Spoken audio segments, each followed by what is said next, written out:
together on the Geary Co channel. And if we happen to fill up the room, then people will see this as their overflow. Let me make sure this gets started before we actually move on with this. And I will find Matteo in here, and I will make, there you go. Well, yeah, obviously the live stream is working. You just heard it. Okay, let's go to more and make host and change host. Yeah. All right, you're the host. Great. I'm going to take a moment to answer already a couple of questions. I'm seeing people saying that the website is already down. Oh, okay. You've already taken it down, guys. Yeah, congratulations. That's the big server too. there will be time to buy. The cart is going to be open. You'll have plenty of opportunities to buy. You don't have to rush it. Yeah. Yeah, you don't have to. There's not a limit on licenses this time. You have until Friday. Like it's going to be fine. So don't rush there all at once. Yeah.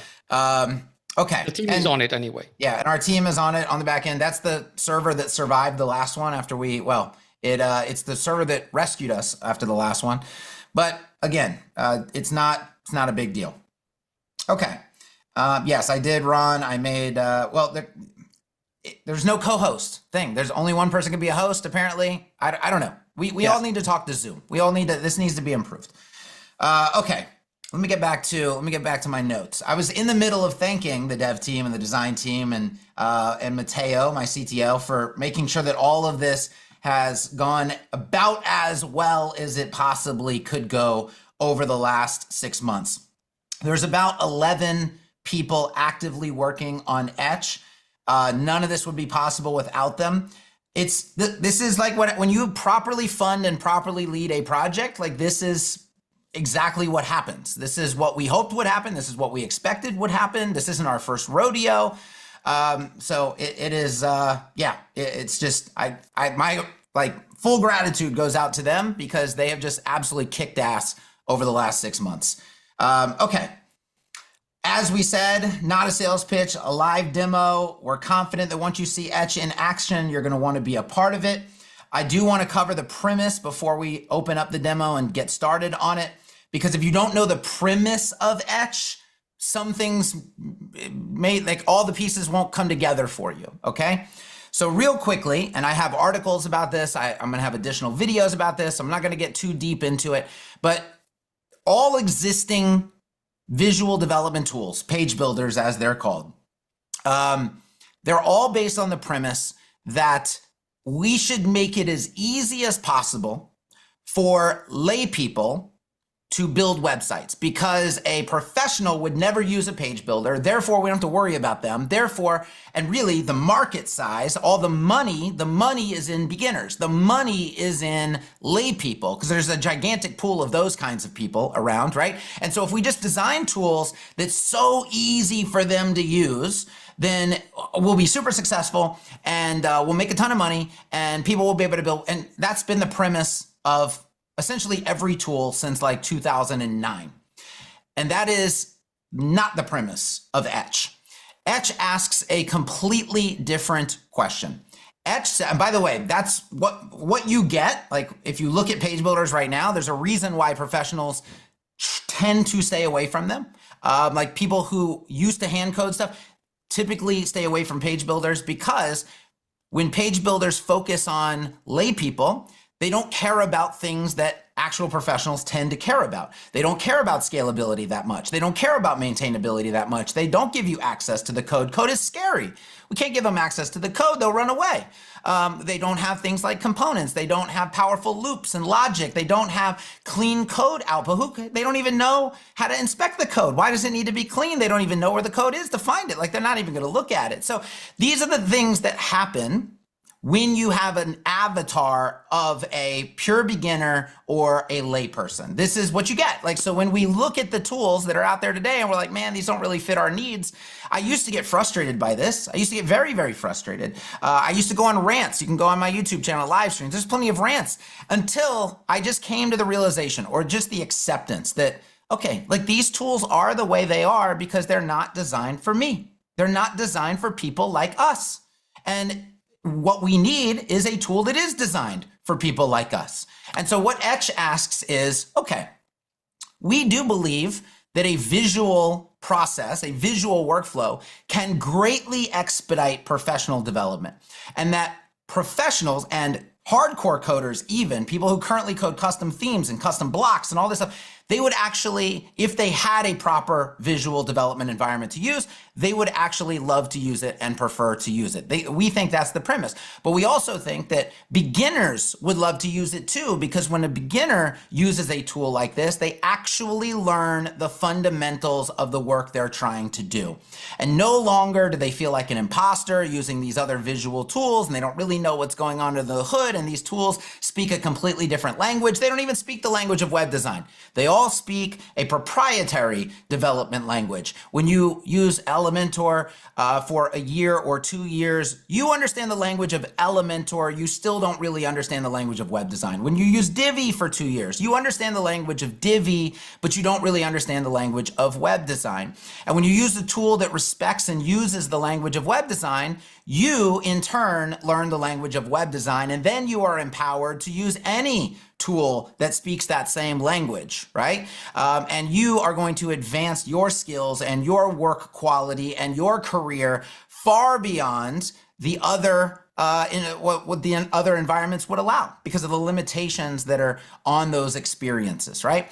And so this is a tool for beginners, yes, assuming there's like one caveat. It's a beginner that cares to actually learn, not to cut corners, not to just cash checks with the lowest quality, fastest output they can possibly achieve. It's like beginners who actually care about doing quality work would be a perfect fit for something like Etch.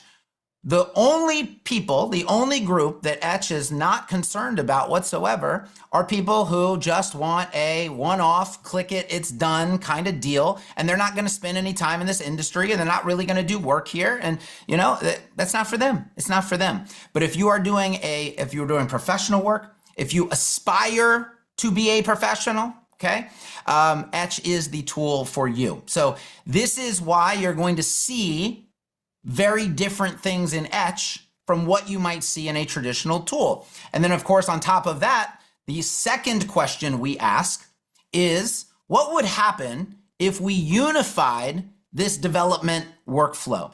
Because right now, you do some things here, you do some things over here, like I got to go over here to manage my media. That's a completely different place. I call these places magic areas, by the way. So if you're going to hear the term magic area, like why can't I manage media in the tool I'm already working in? It's got to be done in this special place over here. Why can't I create a custom post type when I'm building my page? Why can't I create custom fields and assign it to that custom post type when I'm building my page? You're going to see how these things come into practice during this demo, where I literally, because we're only 6 months in and some of these things don't exist yet, I have to stop what I'm doing and I have to go to a magic area to do the next step. And you're going to see how much of a hassle that is and how inefficient, wildly inefficient that is. And nobody has stopped and bothered to ask, why do we have to do that? Why can't we just do our work in one place, nice and efficient, and just make it a joyful experience? What's with all this context switching and bouncing around? Why don't we eliminate that? That's the second question that we asked with the premise of Etch. And so hopefully you're going to see these two things come together. And yeah, let's go ahead. Now that you know the premise, let's go ahead and get into the demo.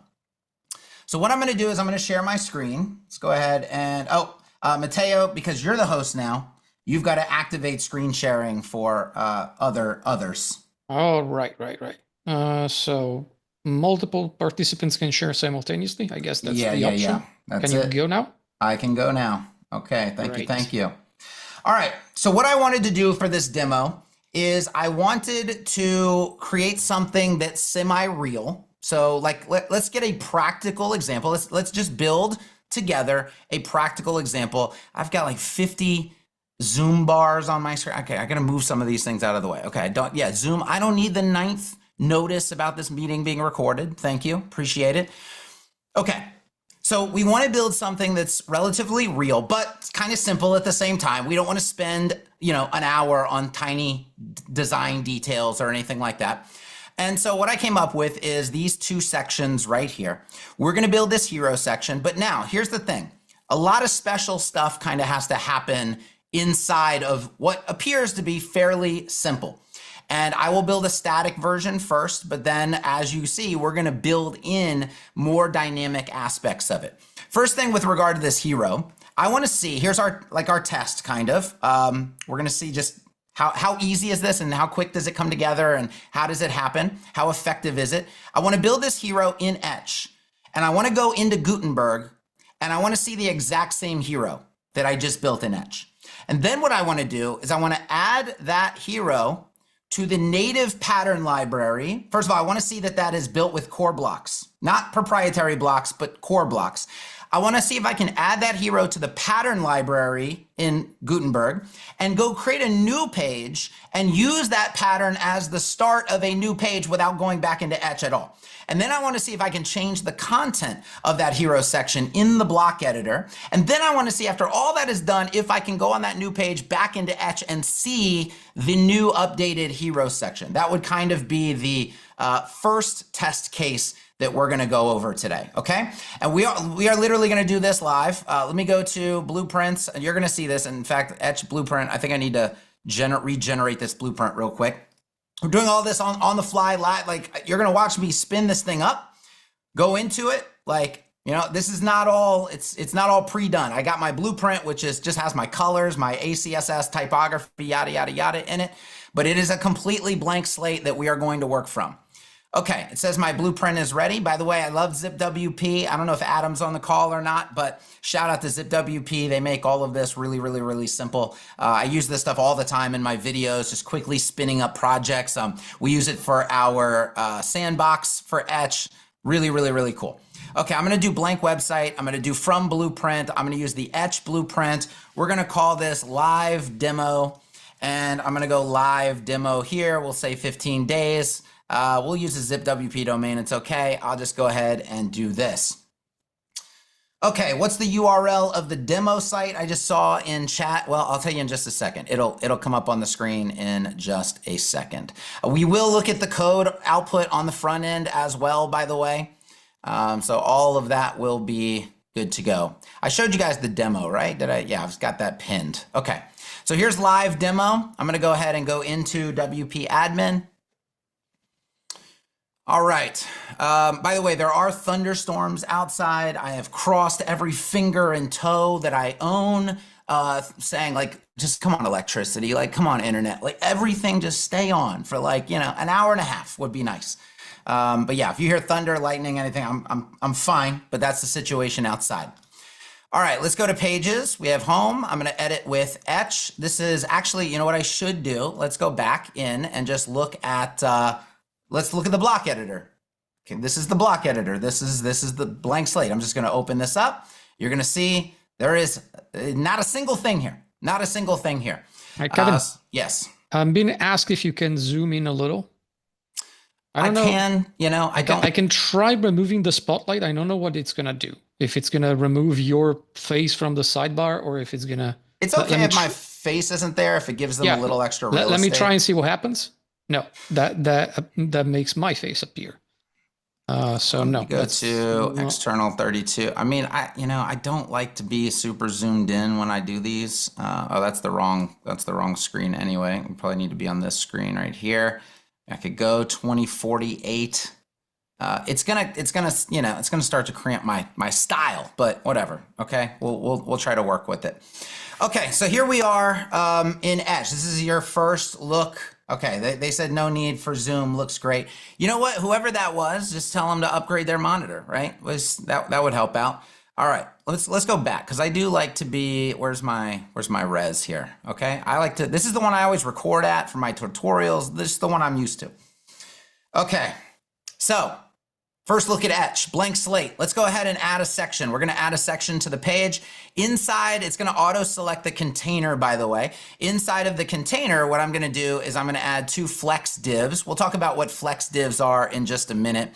I wanna grab this first flex div. That's gonna be a heading, text, and a link. And then in this other flex div right here, I'm gonna go ahead and add an image. When I click on my image, I can go ahead and click the source. Now I'm gonna pause here. You're gonna notice that this fires the native WordPress media library. And I am going to go ahead and upload some things, but I do wanna make this point. Etch is going to have its own media library with the ability to organize, sort all of your images, loop through tags of images, for example, a lot of expanded functionality, things that people have been asking from the WordPress, the default WordPress experience for a very, very long time that you are unlikely to get anytime soon, if ever. We are temporarily using the native media library. This is not the proposed workflow. This is not the proposed workflow, but it is what allows us to do work right now more efficiently than leaving Etch and coming back in, okay? So you have to understand again that this is on a 6-month development timeline. There's a lot of things in place that are temporary solutions, but not the proposed end result of the workflow, okay? I'm gonna use these two people right here. I'm also gonna add an alt text right here. So this would be, gym customers or something. We're kind of building like a gym or online fitness website or something like that, okay? So I'm gonna put those in. Notice the alt comes in with those as well. Okay, I like to use, now this is, again, I don't know what the experience level of everybody on this call is. I'm sure it's a vast, wide range of people. But if you're new here, if you're new to what I do, if you're new to what we teach, we don't do what every other page builder does. We don't style at the ID level, okay? We don't style unique ID type classes. We use actual selectors, like where, brain power has been put into why am I using this selector? And you're gonna see that it says like add a selector to get started. And the other thing I do is I use an organization system. Now this is not required, but I like the organization system for classes called BEM, B-E-M. And that's important because we have a tool in Etch called Auto BEM, because the worst thing in the world is typing every single class name by hand. Nobody wants to do that. What we do want to do, however, is organize our structure panel. So you're going to see here that I'm able to double click, okay? I'm going to say that this is my inner. This flex div is going to be my content wrapper. This flex div right here is going to be my media wrapper. And then this image is going to be my media. This is going to be my lead. This is going to be my heading. And now I'm looking at all the names and I say to myself, you know what? I really like all of those names. They make a lot of sense to me. I would like to take those same names and I would like to create BEM classes with them so I can keep all of my styling perfectly organized. I can keep my CSS flat. I can get all the benefits that come with BEM. And to do that, I'm going to right click and I'm going to say create BEM classes. And all of the classes have now been generated and assigned to each of these elements. If I go down, you're going to see hero inner. If I click this, you're going to see content wrapper. If you see this, you're going to see hero heading. These are all now associated with this particular hero section. What I can do now is I can go down to my inner and I can display this as a grid. And I want you to notice something very important here right off the bat. First of all, we have our styling inputs on the left-hand side. This is level 1 of our styling inputs. This is not the eventual, okay? This is level 1. A lot of what you're seeing here is level 1. Now, is it our fault that level 1 is still better than everything? Yes, that is our fault, but it is nonetheless still level 1, okay? So keep that in mind. Now, I want you to see down here in the bottom right, as I do things over here, because, we don't want to be chumps. We don't want to write every line of CSS if we don't have to. But, inputs in most tools come at a great cost. When you use them, you go to the CSS area and the CSS area is blank. And then you write some CSS and now you're like playing this game. Where are my styles coming from? I don't know. Is it in the CSS? Is it in the inputs? Is it where is it? Is it in a breakpoint? Oh my gosh. You don't have that problem in Etch, okay? So watch as I start to build this. I'm gonna say display grid, and you're gonna see that this CSS writes itself as I go through this. So my grid template columns are gonna be grid 2. Notice, by the way, that I can use variables, like I have variables in ACSS for display grid, right? When I hit enter, it's gonna auto var wrap that for me, so I don't have to write var over and over and over again. I can use any values I want, grid template rows, 1FR, okay? And so it's writing the CSS for me as I go. Next thing, let's go ahead and go to, I got my content wrapper right here. Actually, let's do, oh, by the way, if you're like, you know what, I already know that this would be faster for me to write it. Like, for example, if I wanted to write align items, center, right? I can do that, okay? Or I could say stretch, right? So that's gonna stretch the two boxes to be equal height. If I don't want to hunt that down for some reason, I'm like, it's quicker to write it here, then just write it there and you're good to go, okay? We're gonna come to hero content wrapper. Let's justify content to the center on this, and let's start to add our content. I'm gonna pull up my Notion because nobody wants to watch me write all of this by hand. So I'm just gonna throw this in. By the way, notice that this is an H2. I wanna change that to an H1. There's actually 3 ways I could do that. I could change it in the code right here. If I hit Command D, it's also gonna auto select the closing tag. I can come right here and I can change it here, or I can double click right here and change it there. In Etch, there's usually multiple pathways to doing the exact same thing, which makes everything very quick and efficient because it's like I don't have to go to one place to do the thing. I can usually do it in numerous places in numerous different ways. Okay, so I'm gonna grab my lead paragraph right here. Let's go ahead and stick that in. And then this is gonna say start. See, I can come over here to the content and I can say start week 1 and I'll say free right here. Content wrapper, I'm gonna go ahead and add a gap. We're gonna say that this is a content gap.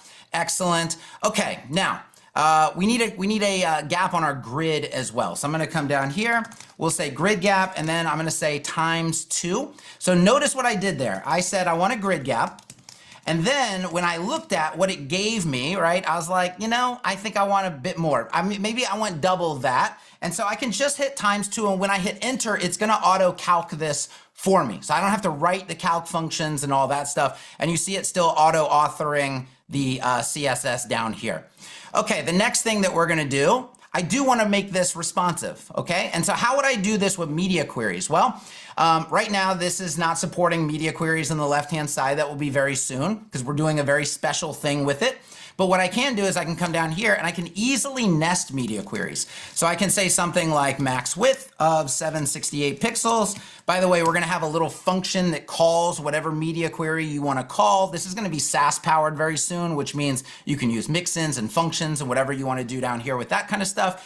And I can say grid template, and then notice I have some autocomplete action down here. If I want the var wrapping down here as well, I also have that, okay? So all of that is at my fingertips. You can do a lot with the nesting here. You can even style children from the parent. There's a lot of advanced stuff you can do down here if you're privy to that sort of thing. Okay, I'm gonna come to the hero right here and I'm gonna go to my padding and I want section space S on the top and I want 0 on the bottom. So what I'm gonna do, section, we're gonna paste that right here. So in the padding block, this is gonna give me the top is the first value, and then the 0 is the second value that's gonna be for the bottom. So they're gonna appear like they're touching the bottom of this container right here. Now I wanna do something super special with the background. If we look at over here, I kinda need 3 layers to my background, and this is where being able to write CSS combined with all the other CSS you already did, not separate, but combined, okay? Because we want all of our styling in one place. This is where being able to write custom CSS really comes in handy. Doing something like this with a UI is actually not as friendly as just writing the CSS, okay? So with my hero, what I'm gonna do is I'm gonna say background, and I'm gonna throw in a linear gradient, and I'm gonna say, let's say 45 degrees. If you're not good with linear gradients, what I tend to say is start with any degrees and red and blue. So just so you can see what's going on, right? And then if you want them to be a hard edge, because if you notice we have a hard edge, we have 2 hard edges right there. And I'm not gonna try to make an exact replica, I'm just trying to make the inspiration of the thing, okay? What we're gonna do is we're gonna use the same percentage for both. So if I did like 50% and 50%, I would get the hard edge. And now I can see which one I need to be an actual color and maybe which one I need to be transparent and so on and so forth, okay? So what I'm gonna do here is I am gonna say, you know what, I wanna move, first of all, I wanna tweak this degrees, right? So I'm gonna do 85. That seems like it will work for now, okay? Maybe I wanna do 60 to move that over a little bit. We'll do 60 here as well. And then what I wanna do is maybe for blue, I wanna change that to base, let's do base dark trans 10, okay? Something like that. By the way, these are just color variables from automatic CSS. You can set these up yourself if you want to. You don't have to use automatic CSS. This is absolutely not a requirement to use Etch. You can do all of this stuff by hand if you want. You could throw in whatever values you want. There's no limitation. There's no requirement. I'm just using my workflow because it's my workflow. This is what I do, okay? All right, so the red then can become transparent, right? Now what we want to do is we want to add another linear gradient, okay? So the way I'm going to do this is I'm going to come down to a new line here. Linear gradients work a little bit backwards from other things in CSS, okay? Let's do negative 85 degrees. I'll just try to be opposite to get started. And there's my red and my blue. And now we're gonna do 50% and we're gonna do 50%. There's that, okay? And then obviously the blue is probably gonna stay transparent. And then I'm just gonna take this and I am going to paste it where red is, but I'm gonna change it to 2, okay? And then we're gonna see, 65, 55. No, we're going the wrong direction. Let's do that. Let's do 60, 50, 40, 45, and then maybe 45 in here. Just tweak this a little bit, okay? And let's see. Oh, you know what I want to do? I want to change this to a grid 2, 3. Easy as that. That's why I love these tokens, by the way. And I didn't have to go back over here to the panel now because I'm already in CSS. So I'm just going to make that change and that quick adjustment inside of CSS. That effectively makes them a little bit bigger, kind of moves them over a little bit, kind of isolates the copy a little bit better. Okay. I don't think we have to spend much more time on that other than getting our normal background color in there. And if I want to get the normal background color in there, I'm just going to say base ultra light. And then I should add a background base ultra light. Should be that. This is the problem with linear gradients and their layering. Transparent. Okay, here's this one right here. Theoretically, and then comma, no, I don't know why that one's not going in. Okay, well, we don't have to worry about it too much. Let's see, it shouldn't be, unless I'm thinking about it. I was thinking about it backwards. First of all, I'm dyslexic.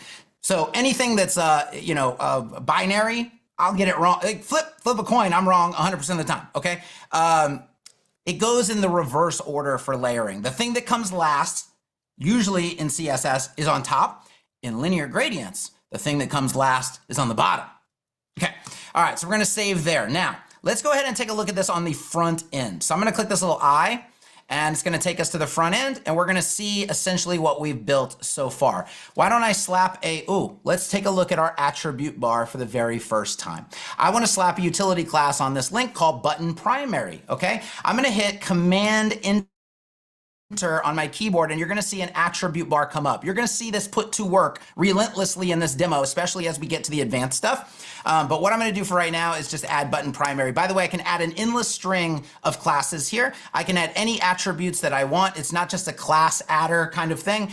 It literally will add any attribute that you can think of with any value, and you can add as many of them as you want, okay? But I'm gonna add button primary, and I'm gonna hit add. That's gonna turn that into my primary colored button. So I'll save here, and I will refresh, all right? Perfect. So now what we're gonna do is we're going to pause, and we're gonna take a trip back to the block editor, okay? So we'll just come out here, and we are gonna see, you saw it before, it was blank. There was nothing there. This is not any sort of trickery. This is literally what Etch does. Etch takes what you build and it authors it to Gutenberg using core blocks. And so what I'm gonna do is I'm gonna open this structure panel, and you're gonna see that everything is labeled exactly as I had it in Etch. So perfect, 1-to-1, right? You're also gonna notice that if I click on something like a button, we are exposing the props for that item in the right-hand sidebar. And when we get to doing components later in development, which components are already ready, level 1 components, which you're gonna see on this demo, but the props for the components will be exposed in Gutenberg in the sidebar, okay? Now, I'm gonna see, this is just step 1, okay? Can I change the content here and have it reflect back in Etch, right? Like, could a client come in and start doing stuff with this? Well, let's just keep that question in the back of your mind, because we're gonna do something else first. What we're gonna do is I'm gonna right click this, because remember I said this is core blocks, this is core Gutenberg, this is the block editor right here now, okay? I'm gonna right click this and I'm gonna create pattern, and I'm gonna call this main hero, and we're gonna see, is there a hero section down here? Headers, headers, headers, no. So I'm gonna create hero, And then I'm not gonna sync this. I want a hero category. I want this called the main hero. I'm gonna click add. Now, I am going to hop out of here, okay? Let's go back and let's create a new page. So now we're gonna put ourselves in the shoes of a marketing person or a client or whatever, right? Somebody that's not, they didn't build the site. They don't care to build the site. They don't care to be in the dev environment of the site. They're just trying to assemble a new landing page. So I'm gonna say add new page, and I'm gonna say marketing landing page, okay? I know, it's not the best name. Now what I'm gonna do is I'm gonna click a plus sign here. I'm gonna go to patterns. I'm gonna go to hero, and I'm gonna see that hero sitting right there. I think I'm gonna add it to my page. And I'm gonna say, this is a brand new headline in Gutenberg, okay? And then I'll just say, you know what we want on this landing page? We want this to have a different CTA text. So I'll just say different CTA, like literally, we want it to have different CTA text, okay? I'm gonna go ahead and publish this page. So we now have a new landing page live. I'm gonna go ahead and view this. Well, look at that. That's a brand new page, marketing landing page. It's got new copy, but wait, what if I did wanna go, do something to this back in Etch? Well, we could just edit it in Etch, and there it is. And then I could do things in here too. It's like, well, no, actually, it needs to say this instead, okay? And then we'll save, and then we'll go back into the block editor, and actually it needs to say this instead. This is auto authoring of blocks. This is one-to-one Gutenberg sync with the block editor.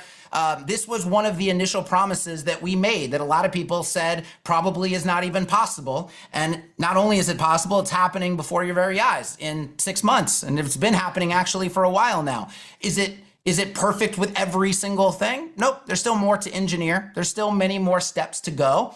But we 100% know that it's gonna be doable. Like this is gonna be exactly what people were hoping for. Probably actually more powerful than we initially thought it could be.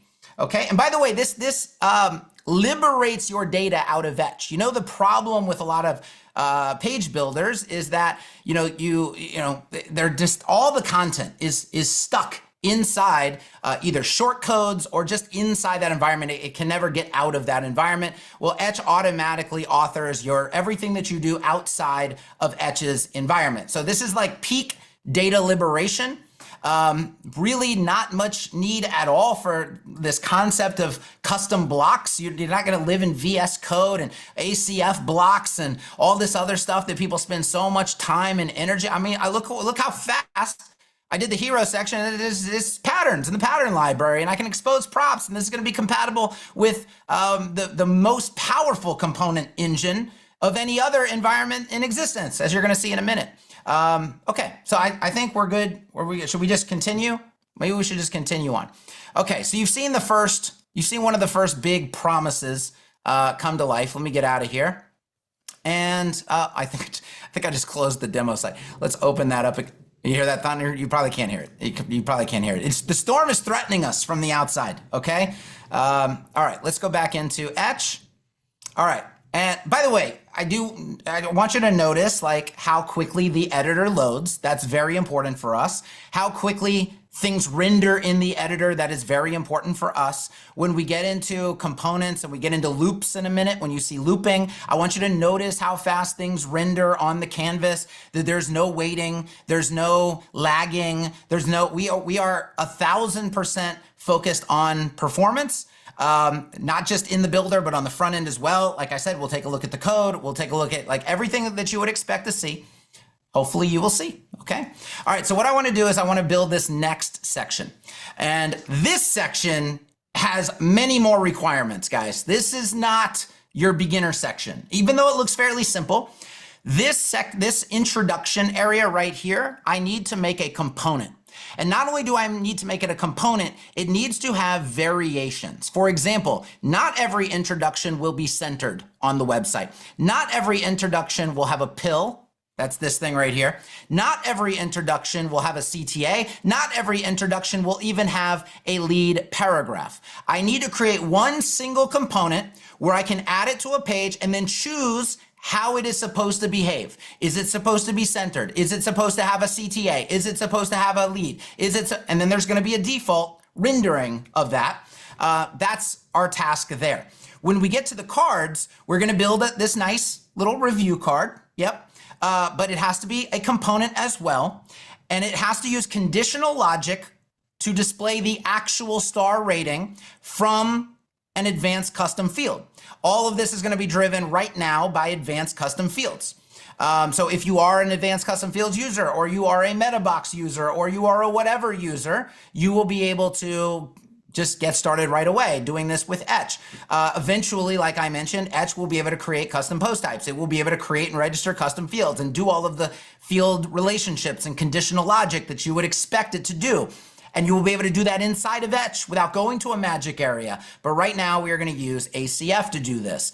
So this has to be a component. It has to have conditional logic. And it might, we might determine, do we show the featured image or not show the featured image? There's anything that we want to build in, we can build in, because we have a conditional logic engine that is second to none already at level 1.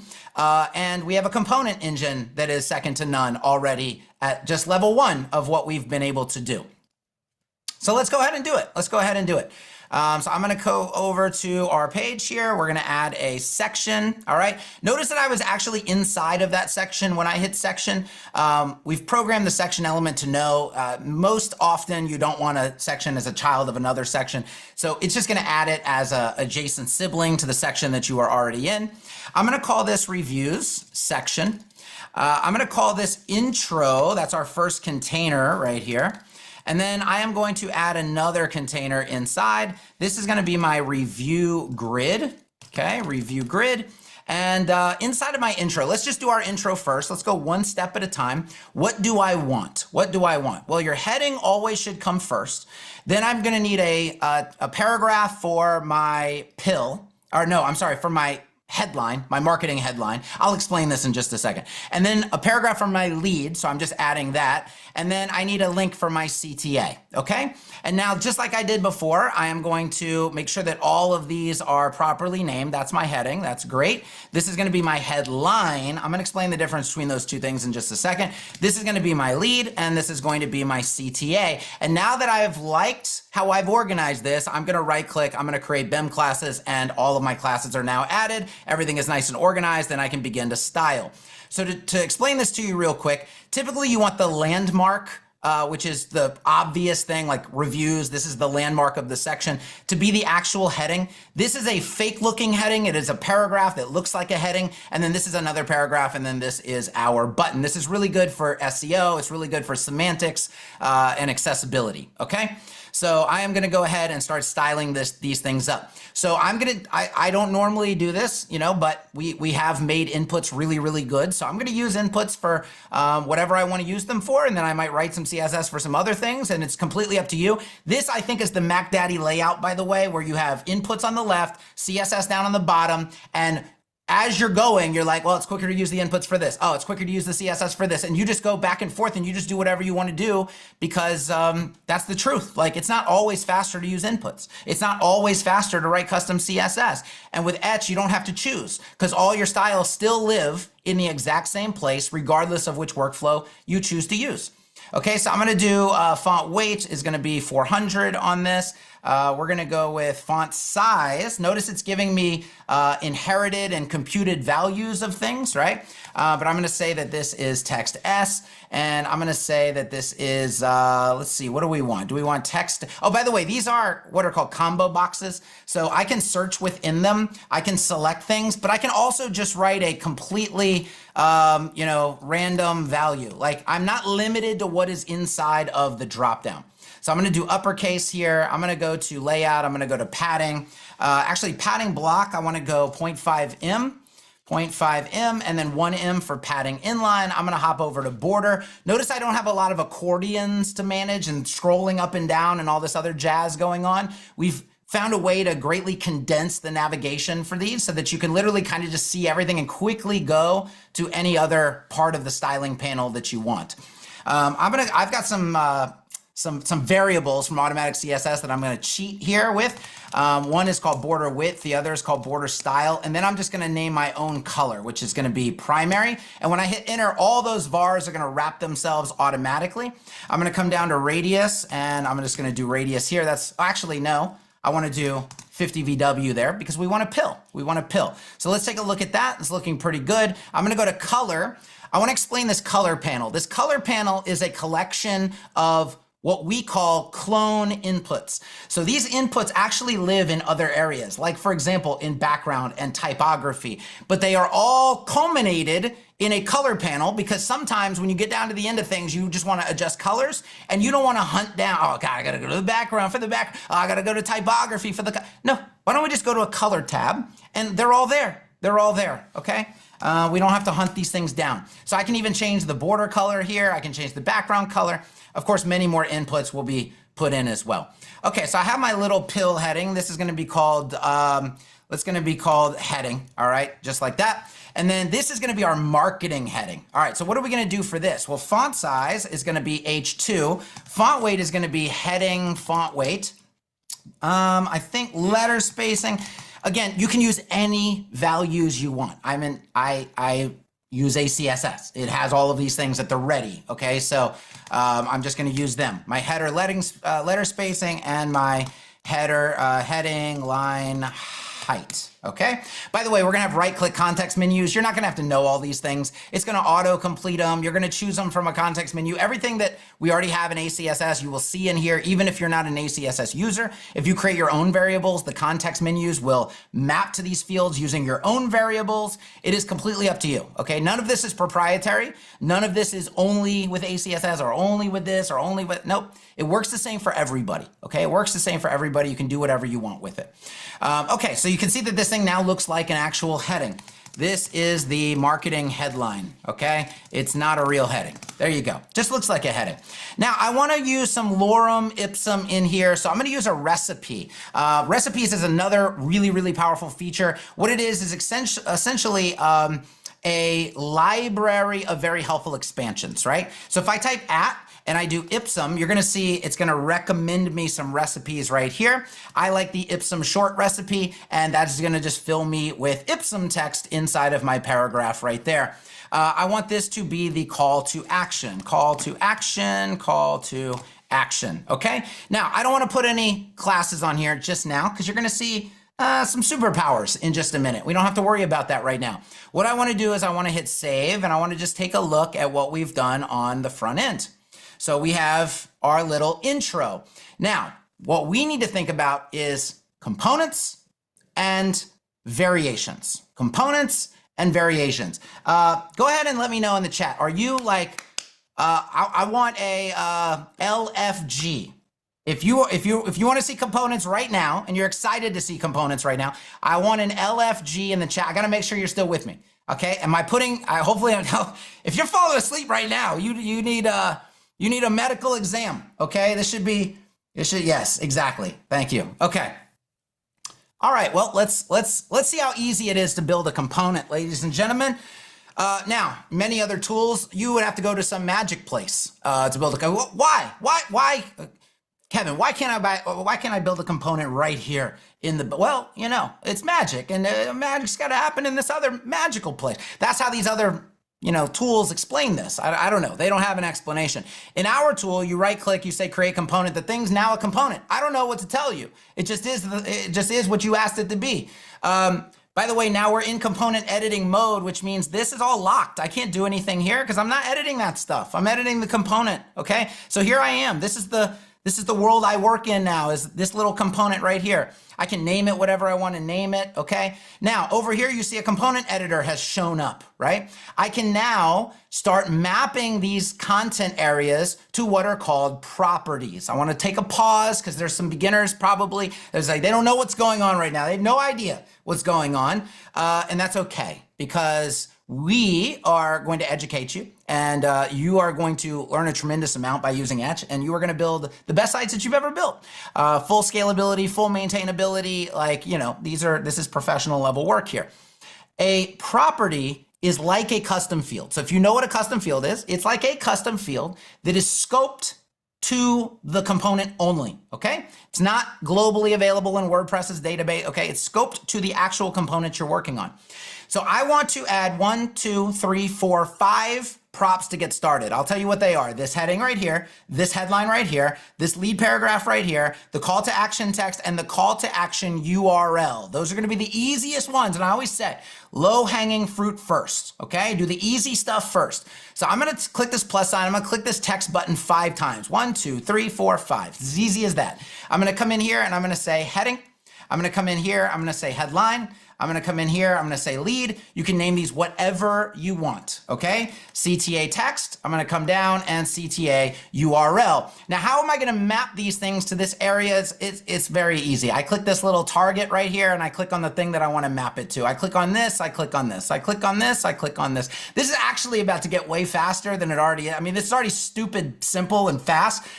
For the URL, I'm going to copy the key. I'm going to click on the button. I'm going to come over here into the URL area, and I'm just going to paste that in. And now my URL is mapped over, okay? Let's just see what that has done. Let's just hit save, okay? We've created our component. It is now an isolated thing right here in our review section, all right? And you see these props exposed on the right-hand side. I'm gonna duplicate this a couple times. You see there's a lot of introductions going on here on the canvas, right? I'm gonna click on this and I'm just gonna see, here's the test. I have obviously this encapsulated control over the HTML, the styling of this thing, but can they all have independent content? That is the real test. Can they all have independent content? And then the second real test, can they have variations from each other without unsyncing the component from its master? Okay, let's just see. Let's just see. So I'm going to come in here and say my heading. Okay, and you're going to see that this one is clearly different from this one. I'm going to click on this one and say reviews. I'm going to click on this one and say another. Okay, and so I'm able to fill out these props in the sidebar right here. And I can come down and say a headline. Okay, and this is lead. Okay, whatever. And notice I'm only affecting the one I'm affecting. I'm not affecting the others. They're not globally synced in that fashion. Their structure is globally synced. Their style is globally synced. Their content is instance synced, okay? It's synced per instance, and it can be unique, right? So that's test 1 out of the way. What did I say the second test was? Can we create variations? Let's create our very first variation. By the way, notice I am not in the component editor anymore, and I'm realizing I need to build some additional functionality into this. How hard is it to get back into the component editor to do that? It's literally as simple as edit component. I'm back. Oh my God, I'm back. We didn't have to go anywhere. That's why I'm back so fast, right? Okay, so the next thing I'm going to do is I'm going to add a Boolean property. A Boolean is, and I think I'm going to talk to the team and we're just going to call this a toggle, maybe. It's just a toggle switch. That's all it is. That's all you need to translate it in your mind as. Add a damn toggle switch and let's call it a day, okay? So maybe team, that should say toggle instead of, and there's going to be more. There's going to be select fields. There's going to be image properties. There's going to be a lot of specialty items. Okay. Right now, you know, we're 6 months in. There's text, there's Boolean. It's already better than everywhere else, but it's going to get way better. I'm going to add a Boolean right here. So you see, I added that property. I'm going to say is centered. Okay. That's what I'm going to call it. Is it centered or is it not centered? Let's just use plain language. Is centered. Okay. I'm going to copy this key right here. Now you're going to notice I'm going to hit Command Enter. That attribute bar is going to come back up. It's going to get real handy right now because I need to add an attribute. Now, I'm going to hit escape. Could I go down here in the code and add the attribute in the code? Absolutely. 100% I could. But I don't like to do that. It's slower than hitting Command Enter and doing it here. Okay. So I want to create a data attribute. Now, this is not the only way to do this. You can, the beauty of our variations, let me explain this to you as quickly as I can and as simply as I can. We do not use snapshot variations. We use one master component that uses conditional logic to render itself differently from other instances of the component based on these property switches, okay? And anything that you can dream up, you can literally build into this master component. And you're going to see, we're just going to decide, what do we want to do? Do we want to show this? Do we want to hide it? Do we want to center this? And we're just going to build the logic in. And that's all you have to do. And it's very simple. Okay, so we're going to say, this is going to be data, let's say data centered, okay? We could say data intro centered. How about that? Try to make it a little bit unique, okay? And I'm going to say equals, And then I am going to put in that prop key. Props is centered. Okay, I copied it to my clipboard just a second ago. So data intro centered equals props is centered. And I'm just going to add this, and you're going to see that it's going to add it down there. I could have written it down there for sure, but it's faster to do the command enter and add it with that interface. All right. And you can also add many at a time and yada, yada, yada. And so what this is going to do is it's going to output true or false. Okay. And now, because I'm already, by the way, looking at my CSS, because, you know, I'm not living inside of inputs. I use the inputs when they're, by the way, I like the inputs to be up here. Did I mention this interface is modular? Did I mention that I could just drag this shit around and put it wherever I want? That easy? Like this stuff can live wherever you want it to live. I like my CSS inputs up here. I like my component. By the way, I mean, it's just however big you need it to be when you need it to be it. It's just the interface works with you instead of against you. Okay. So now what I'm going to do is I am going to write, as I was saying, I'm going to write my CSS because I'm already here. So I'm going to say and this is perfect with nesting, okay? Data intro centered equals true. If it's true, oh wait, hold on. I actually only want to do this at a certain breakpoint and above. So I'm actually I'm gonna nest a media query here as well. So we're gonna go media, I'm gonna go min width of 769 pixels, I think it might be, 768, I don't know. We're gonna have a function for this in a minute so you don't even have to know the values. Let me just go ahead and take that and put that in, okay? And then I'm gonna open that up. And if that's true, I wanna align items to the center and I wanna text align to the center. And then I'm gonna look at this little eyeball preview right here, and you're gonna notice that I can not preview or I can preview. And I can even preview only select items if I want to, okay? And so you can see that this headline is this intro is kind of jumping around right now. That is because the logic is working, okay? So I'm gonna go ahead and I'm gonna save that component. And now what we're gonna do, notice it still has the content I gave it before. Remember I gave this one unique content? It still has the unique content, but I'm gonna duplicate this now. I'm gonna come to this one and I'm gonna say, you know what? That one's not supposed to be centered. So I can have one that's not centered. I can have one that is centered. Now here's a game. Here's a game we're gonna play. What else can I build into this intro section right here? Remember we said, well, actually, you know what? We haven't even done this thing with the CTA yet, okay? Let me go ahead and I'm gonna delete that instance. Let's go back into, oh, you know what? Before we do that, I just wanna point out, when I say master component, there is no master component.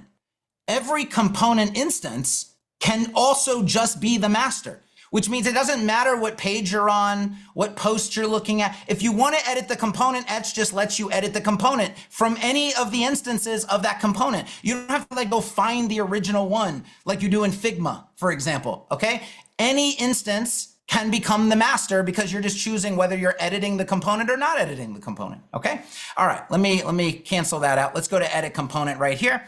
All right, fantastic. So what are we gonna do with the CTA text right here? Well, I'm gonna create a prop. Let me bring this up and I'm gonna create another text prop. And this is gonna be called CTA style. CTA style. Now, when we have a dropdown, you'll use probably a dropdown to do this with key value pairs, whatever, okay? Right now, I'm just gonna do this with a very simple text prop. We're gonna call this CTA style. I want the default to be button primary, okay? Now, guess what you can do, because there's no limit to where you can put these little props, right? It's not just in content areas, my friends. I can come in, intro CTA, space, props.cta style, okay? Props.cta style. It will put in whatever, look at that preview, whatever is in that box right there, of which right now button primary is the default. I'm gonna go ahead and hit save. But now look what happens. When I go to this next one, I can actually say, nope, that's actually supposed to be neutral. And by the way, it's supposed to be the outline variation. And now I have a neutral outline variant of that CTA. And so on a intro by intro basis, I can control the color, I can control the button style, I can control, as simple as that, but we're still having fun here. So why don't I edit the component? Notice there's two of them, but I can choose either one to edit. All right, let's bring this back up. What else do we want to do that's fun? How about we add a Boolean prop called has CTA? Does it even have a CTA? Maybe we don't even want it to have a CTA, okay? So I'm gonna build in has CTA. Let's go ahead and copy that key. What I'm gonna do now is I'm gonna come down here and I'm gonna click this little button which says if condition.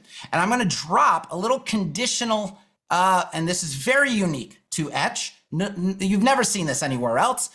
We build conditions with elements, and you can put things inside the condition or bring things out of the condition. You can just set the condition from right here. Like I can just drag my CTA into the condition, and then it says condition right here, and I can just say props has CTA. I can just paste the key, okay? And then if we just preview, it's either gonna have the CTA or it's not gonna have the CTA, all right? It's like as simple as that. Let me hit save, all right? So let's say on this one down here, I just, I don't want that one to have the CTA. So let's just untoggle it. It no longer has the CTA. You can literally, whatever you continue to dream up, what do I want the flexibility of this component to be? Let me just go add that in real quick and I move on with my life. You're gonna have else, you're gonna have where, you're gonna have conditional, and you're going to see more conditional logic when we do the stars with the rating in just a minute, because that involves a comparison of values. Okay, I tried to explain that this is like, yeah, we are 6 months in, but our 6 months is not everybody's 6 months. That's kind of what we're getting at here, right? Okay, so let's go ahead and let's delete that. Are we satisfied with this? Let me go ahead and put the content in that's supposed to be here. Let's go over here and we're going to say, so what's this supposed to say? Hear what our customers are saying. And then my heading is supposed to say reviews. By the way, we'll look at the HTML here and see why we did it this way. I mentioned I would explain this to you, okay? Okay, this is what real customers are saying. What else? Let's see, that's what real customers are saying. Don't take our word. I'm not writing copy on the fly. I'm not good at this on the fly. Don't take our word for it. You can hear it straight from them. I just wanted some extra content because I'm noticing I actually want to go in real quick. I want to click that lead. I want to come over to dimension. I want to go max inline size of 50 characters. I want to hit save. And look, it's gonna, I just wanted that sculpted just a little bit for me, okay? And no, I don't want a CTA in this section. All right, let's go ahead and go to the front end and just take a peek. All right, I'm gonna inspect this down here, and let me open this panel for you guys to see. Okay, essentially we have our website right here in the main tag. By the way, stick around because we're about to get to the massive fun part, looping and the logic of the stars in the card and yada, yada, yada. And then we are gonna go straight into Q&A. There is nothing after the review cards, so stick with those and we will just go straight into open Q&A. But I have my first section, which is my hero, my second section, which is my reviews section. Okay, I'm in here with a div. Okay, yeah, you'll see this in just a second. We'll skip into that. What did I mean right here where we want the H2 to actually be the landmark and then the marketing headline actually is a paragraph? That's kind of the structure you're looking for, the proper structure here, because this is going to have the SEO heavy keyword in it, right? Where this, you're free to just say whatever you want. And it looks like the headline, but you don't have to worry about SEO here. You don't have to worry about making sure that the section has a correct landmark. Like, this is the structure that I try to use now going forwards, and that I'm recommending to people, okay? But yeah, you can see, I mean, nothing is added that I did not ask to be there. It's like I wrote the code by hand. There are no extra divs, there's no nothing. Notice that, by the way, I mean, remember, this is a component. There isn't even an extra wrapper for like controlling the component. Where do you see the conditions in here? Where do you see anything in here? You cannot look at this other than data intro centered equals true and realize that this is a component or it has variations and conditional logic or anything else. It is only what you asked it to output on the front end, okay? All right, good. Let's go back in. All right, so we're gonna go down to the review grid. I'm gonna go ahead and flex div this. We're gonna make a review card. Inside of my review card, I'm gonna have two more flex divs. I'm gonna have a content wrapper and a media wrapper. Inside of this content wrapper, well, I'll just make this the media wrapper. I usually say put your content first, right, all that, but I do kind of wanna move this along a bit. Content wrapper, I know people are busy, okay? Let's add an image to this.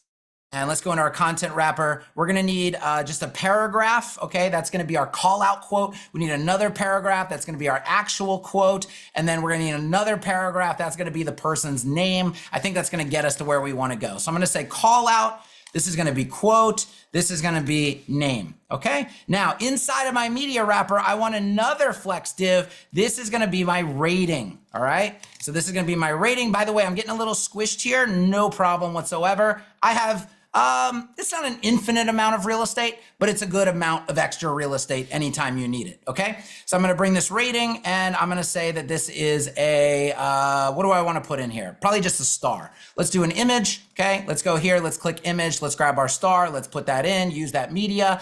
And then for this image right here, I'm just gonna use an example photo for right here of what we are looking for. We're gonna use this media right there, awesome. So that is starting to be my review card. Do I have everything I need? Review card, media wrapper. I want this to be media, and then we have rating, and then we have rating star is what I wanna call this. Then we have our content with our call out quote name, review card, right click, create BEM classes, done.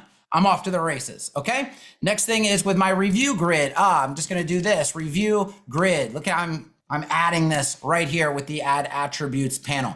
Okay, we're gonna display this as a grid. We're gonna go grid template columns. How about grid 3? Grid template rows, 1FR. There's my grid, looking good. Maybe while I'm here, I just decide I'm gonna go down into media. Let's do a max width of 768 pixels. Let's drop in a grid template columns of grid 1, fantastic. So that's a responsive grid now. Kind of cross your T's, dot your I's as you go. Notice that I could just quickly go into the CSS and do that. If you don't know how to do that, it's fine. You're gonna be able to use the panel. Don't get scared, okay? But again, this is the Mac Daddy layout right here. You get the inputs and the CSS at the same time. That's the way I live. That's the way I roll. Okay, so with the review card, what do I wanna do? Maybe we go down to gap here. I don't think I want a gap there. I want to go to my content wrapper and I want padding here. So I'm going to go to layout. Under my padding, I'm going to go with card padding. We have something called a card framework in ACSS that standardizes all this stuff. My gap is going to be the card gap, and that should be good. So this is the call out. I need to go to typography, font weight 700 on this. That should be pretty good there. This, I probably want to go font size of text S. I'm going to copy that to my clipboard. For the name, I want to go text S as well. This is all styling at the BEM class level. Keep that in mind, right? Okay. Oh, hey, Mateo or devs, do not let me forget to show them the style collision, the collision warning system, as we call it, okay? Another feature that you won't see anywhere else. Well, you'll probably see it very soon. Sorry, go ahead. We'll remind you. Okay, good. How are we doing so far? Is the chat lively? Oh yeah, absolutely. I'm trying to answer as many questions as I can while you're doing the demo, and keeping just the ones that I think would benefit from a live answer. Okay, good. I also want to put this out here right here. Okay. I would highly recommend you go to etchwp.com/blog after this presentation. Don't do it right now. You can't do it at the same time. Read this. Who is Etch for? Okay. I am very adamant about this. Beginners who aim to do work in this industry should 1000% be using Etch. You are ill-served to use a tool that does not speak the language of web design. You will not learn what you need to learn. You will learn the wrong way to do things, and then you will get to a point where you are locked into that tool because you only speak the language of that tool, not the actual language of web design. And then you will hit a ceiling on your skills, your work quality, your projects, and everything else. You want to learn in Etch so that you learn the right way and so that you have no limitations on your workflow. You have maximum scalability, maximum maintainability of your site. You have core WordPress being the client editing experience. This is the tool. So again, I can't be more clear about that. This is a tool for beginners who aspire to be professionals, okay? It is just not for people who want to build a one-off website and they don't care about web design at all beyond that. That's not who it's for. But it is for beginners if those beginners want to learn and do things the right way and follow best practices and have the best possible tool and have a unified experience and yada, yada, yada, okay? So read this. Who is Etch for? I would also read, is Etch a WordPress page builder? I say that this is kind of the difference between a phone and a smartphone. You would, like, if in 2005, when the smartphone debuted, I think that was it, right? iPhone came onto the scene, whatever. If you took that to a party and you showed it to everybody, and 3 of the people standing around go, oh, that's just a phone. Well, clearly it's not just a phone. It's not, it does way more than just a phone does, right? Does it do phone-like things? Yeah, I can call somebody on it. Yeah, I can send a text message, okay? But it does way more than that. So it's not just a phone, right? It's obviously a new category was required. That's why we call them smartphones.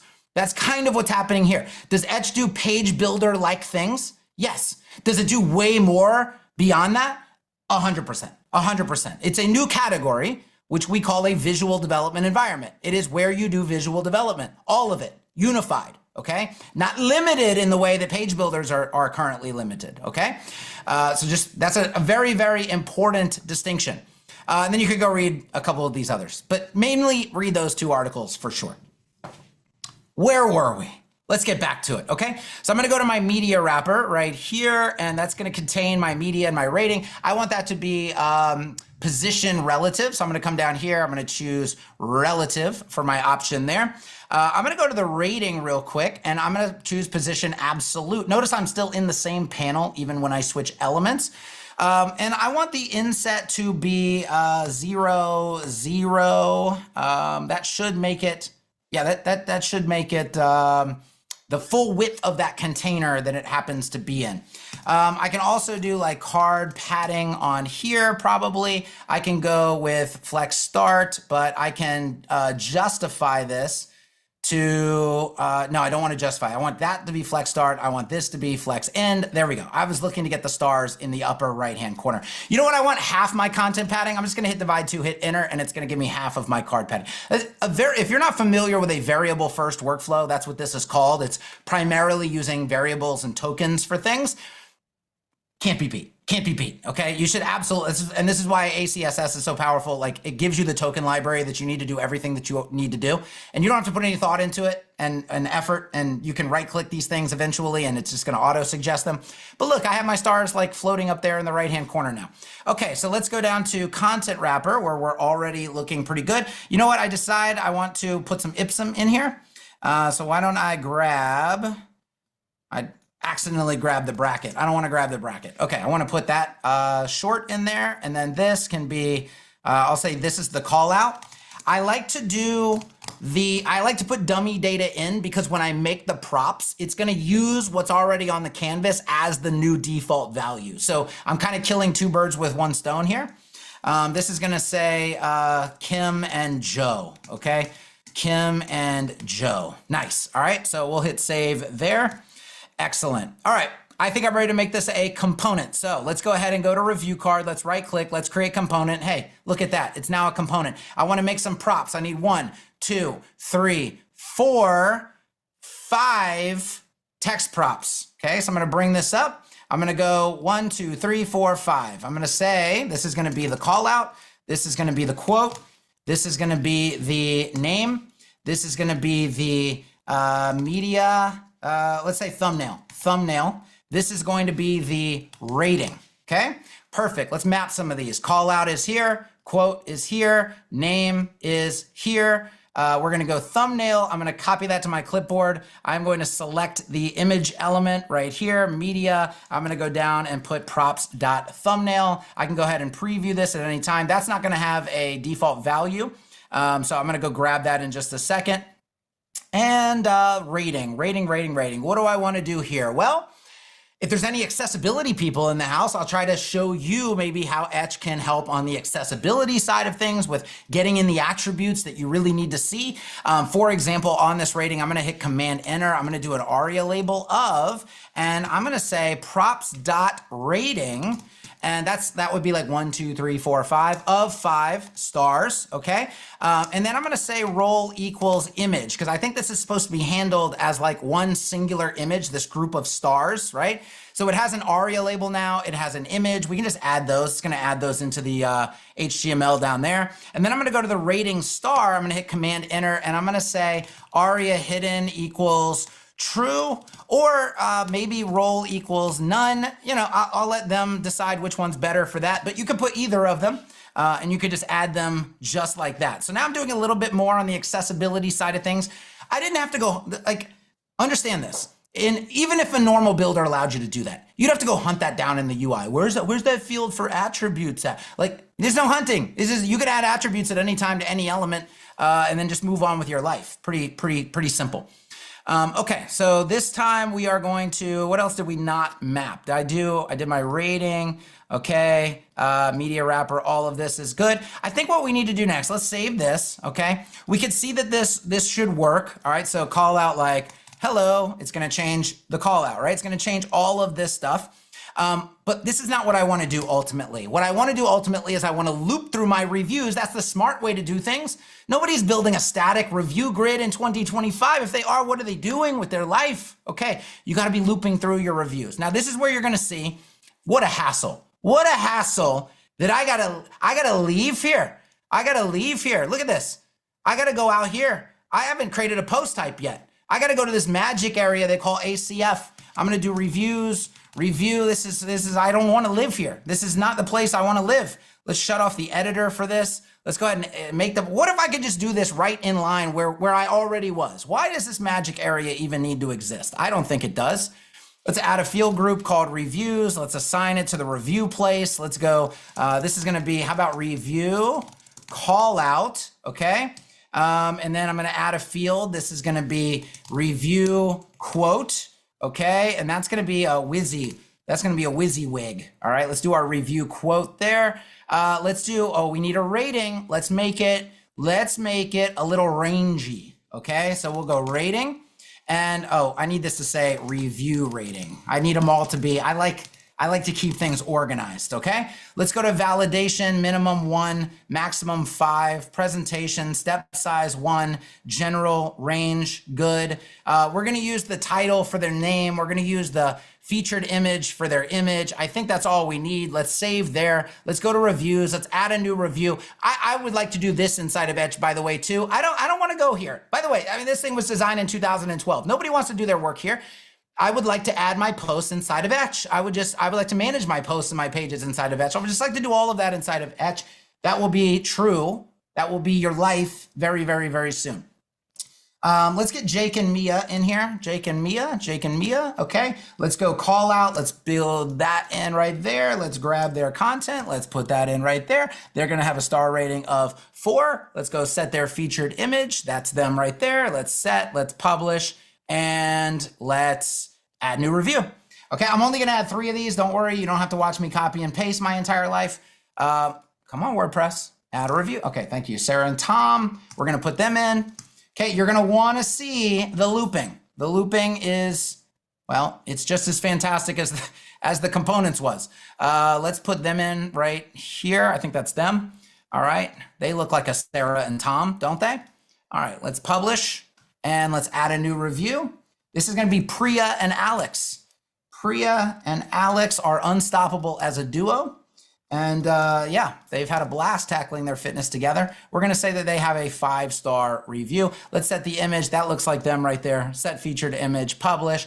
Okay, man, that would have been way more fantastic to do inside of Etch. Let's go edit this page and let's go ahead and get back to where we were. Okay.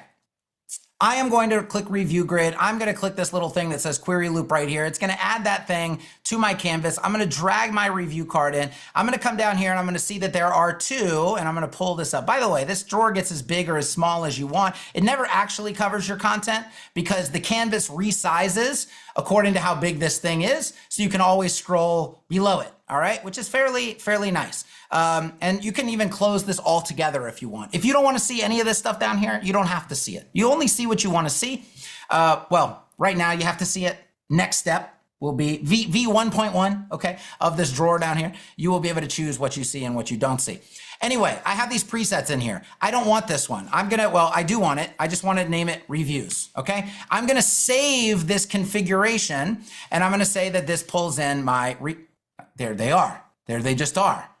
There they are. I only want 9 of them. I'm going to put this in. By the way, if you're afraid of these query arguments, totally get it and understand. This is not the proposed UI for this. This is one of the proposed UIs. This would be the advanced UI, but there will be a super friendly, easy, step-by-step UI, if that's what you're hoping for. So yes. Okay, so we're putting that in. And what do I want? What do I need to do now? Well, I have these things called props, but they don't have... They need dynamic data keys. The dynamic data keys that are going to help me access the information that is in those custom fields that I made a minute ago, okay? And so what I wanna do, and again, this is not the proposed workflow. You gotta cut us some slack. We're only 6 months in, okay? There's gonna be cute little icons that you click on. It's all in my head. There's gonna be cute little icons that you click on, and it's just gonna map them, kind of like you saw with the prop. It's just not there yet. It's just, but it's okay. It's okay. Because this is not hard. I'm gonna say this.meta.review call out. Oh my God, there they are. Oh, there they are. Why don't I just grab that and I'll come down here and I'll say that this is gonna be the quote, okay? And I'll say that this is gonna be the, actually this is gonna be the title. I don't even need to pull this from there. I'm just gonna say this.title. And I'm gonna say this.featured image. Okay. Oh gosh, there they are. Let's go with this.meta.review rating, right? And yeah, that's why I named them the things I named them, because I say organized, it makes it easy. But again, you don't have to know the names of these things. You click a little friendly icon, it's gonna say, hey, you might want these, and then you say, yes, I do want those, and then you insert them, and then you move on with your life, okay? You don't have to do it the way that I just did it there. Okay. So, by the way, I just want to go BG base ultra light on here real quick, okay? And then I'm just noticing I didn't finish my cards the way I wanted to finish them. So I'm going to go to edit component real quick. I'm going to click on the body. I'm just going to come down here and say background is white. Okay, white. Background is white. There it is. Good. And I think that's more of what we wanted. Maybe on the review card, I wanted to do a border radius of... radius, good. And I wanted the overflow to be clip. Okay, save. I just want to make that little OCD adjustment there. Oh, no, I see. No, this is on the grid, okay? We can just do align items of stretch, okay? We should be able to align items of stretch, or let's go in and edit component and let's take the review card and let's go with a flex. Let's go flex. Let's go column, and let's go with a flex grow of 1, might get us to where we want to go. Okay, let's save that, and let's save. All right, so what we're going to do now, let's just save. Let's just go to the front end real quick. Let's refresh. Okay, remember we've got our intro here. We've got our loop going on here. I need to focus on these stars. I really want to focus on getting these stars done. Let's do that next. Okay. So I'm going to go ahead and I'm going to edit component. I'm going to go into the media wrapper and I'm going to open this a little wider so we have a little more real estate now. Here's my rating. Here's my star. I'm going to click on rating and I'm going to drop one of those. Remember these if blocks? I'm going to just drop one in and I'm going to drag my star into it. And then I'm going to come here and I'm going to focus on what I want the condition to be. And if the condition is props.rating greater than 0, I want to show the first star. Okay, so if the rating remember the rating is going to have a number value. If the rating is greater than 0, I want to show the thing that is inside of this conditional element right here, which is the star. And so let me see if I can preview. Okay, I don't think we have a insert default value of 1. There's a star. You see it up there in the preview? Okay. And by the way, if you're like, Kevin, I can barely see that star, it's okay. I agree with you. Maybe we can do a background. We can do a linear gradient. We can go to bottom. We can do a red. We can do a blue. That's going to get us something like that. Obviously, the blue needs to be transparent. And obviously, the red needs to be something like var black trans 10 or 20. Yeah, there you go. Black trans 20. I think maybe only like 5% of that is going to be necessary. Maybe something like not 985, 85%. 15, yeah, there we go. There we go. Let's just build it in. Okay, yeah, let's darken it a little bit down there. Okay, that's separate from the conditional logic stuff. Props.rating is greater than 0. Let's just duplicate this. We need this 4 more times. 1, 2, 3, 4. And then it's easiest. Oh, by the way, I need to go to rating and we need to change the display. Let's display this as flex and flex direction of row. And let's go with align items of flex start and justify content of flex end. Let's just send them to the other side, back to where they were supposed to live in the first place. And then I can come down here with a gap of 0.25 m. Just nudge them apart a little bit, nudge them apart. Okay, now look at, because I have HTML access, it looks to me like, let's go rating if condition, okay. Let's go down 1, props rating 0. Let's grab this one, props.rating is 0. Okay, let's go back here. Notice 1, 2, 3, 4. I believe all my logic is done. Okay, let's go ahead and hit save here. Wow. 5, 3, 4. Seems right. Okay, let's go to the front end. Oh, look at that. Maybe somebody wants to change their review. We go in and we're like, you know what? Priya and Alex, they downgraded their review. They called in. They said, y'all started slacking on us. Okay, we don't like it anymore. 3 stars. So what I'm going to do is remember, Priya and Alex, they're right here. Okay, this should go from 5 to 3. 5 to 3. Does that mean we're hiding stars like with CSS or something? We're doing some tricks, slicks to get the, did I say that backwards? To get the, no, look, we said 3 stars. It rendered 3 stars. It's not rendering 5 and then displaying none, 2 of them. It's rendering what we asked it to render. Look at the ARIA label, 3 of 5 stars, right? Role equals image. Look, everything that I asked it to have and nothing extra, nothing more. No extra wrappers, no nonsense. Okay. Oh, I forgot. I'm sorry. I forgot to put them in a list. Oh my gosh. Let's just double click this. Let's go UL. Let's right click this, edit component. Let's grab the tag right here. Let's change those to LI. Let's save my component. Let's save. Let's refresh on the front end. Okay. We can kill that one. We don't need it anymore. I think I lost my gap when I did that. Let's go to review grid. Let's stick a gap in here of grid gap. There it is. We have our gap back. Okay. Refresh. And inspect. Let's go ahead and see UL, LI. Not really get much cleaner than that, does it? So that's fantastic. These are components that I can use anywhere. I'm looping. By the way, if I went to another page, okay, like let's hit save, okay? So I want to, that's my intro, delete, okay, delete. Let's go ahead and add I'm on a new page now. I'm building a brand new page. Like just imagine, just use your imagination. I'm building a brand new page and I want one of those review grid things. Now, of course, I could save it as a pattern and I could call it up as a pattern and all that good stuff, but I'm just building from scratch. I just want one of those review card things or the review grid things. So I'm going to add a container here and I'm going to add the class review grid, right? That's going to have all my code in it. That's why classes are so fantastic. And then this is not the proposed workflow for this. I'm going to hit plus. This is not the proposed workflow. Ignore this completely. This is here just for the purposes of getting an existing component onto the page. It is not how we propose we're going to do things. It is temporary, but I'm going to click review card and it's going to put one of those review cards in. Okay. And then what I'm going to do, actually what I should have done is I should have added a query loop and then I can bring my card into the query loop and oh my God, there is the recipe for the reviews grid right there.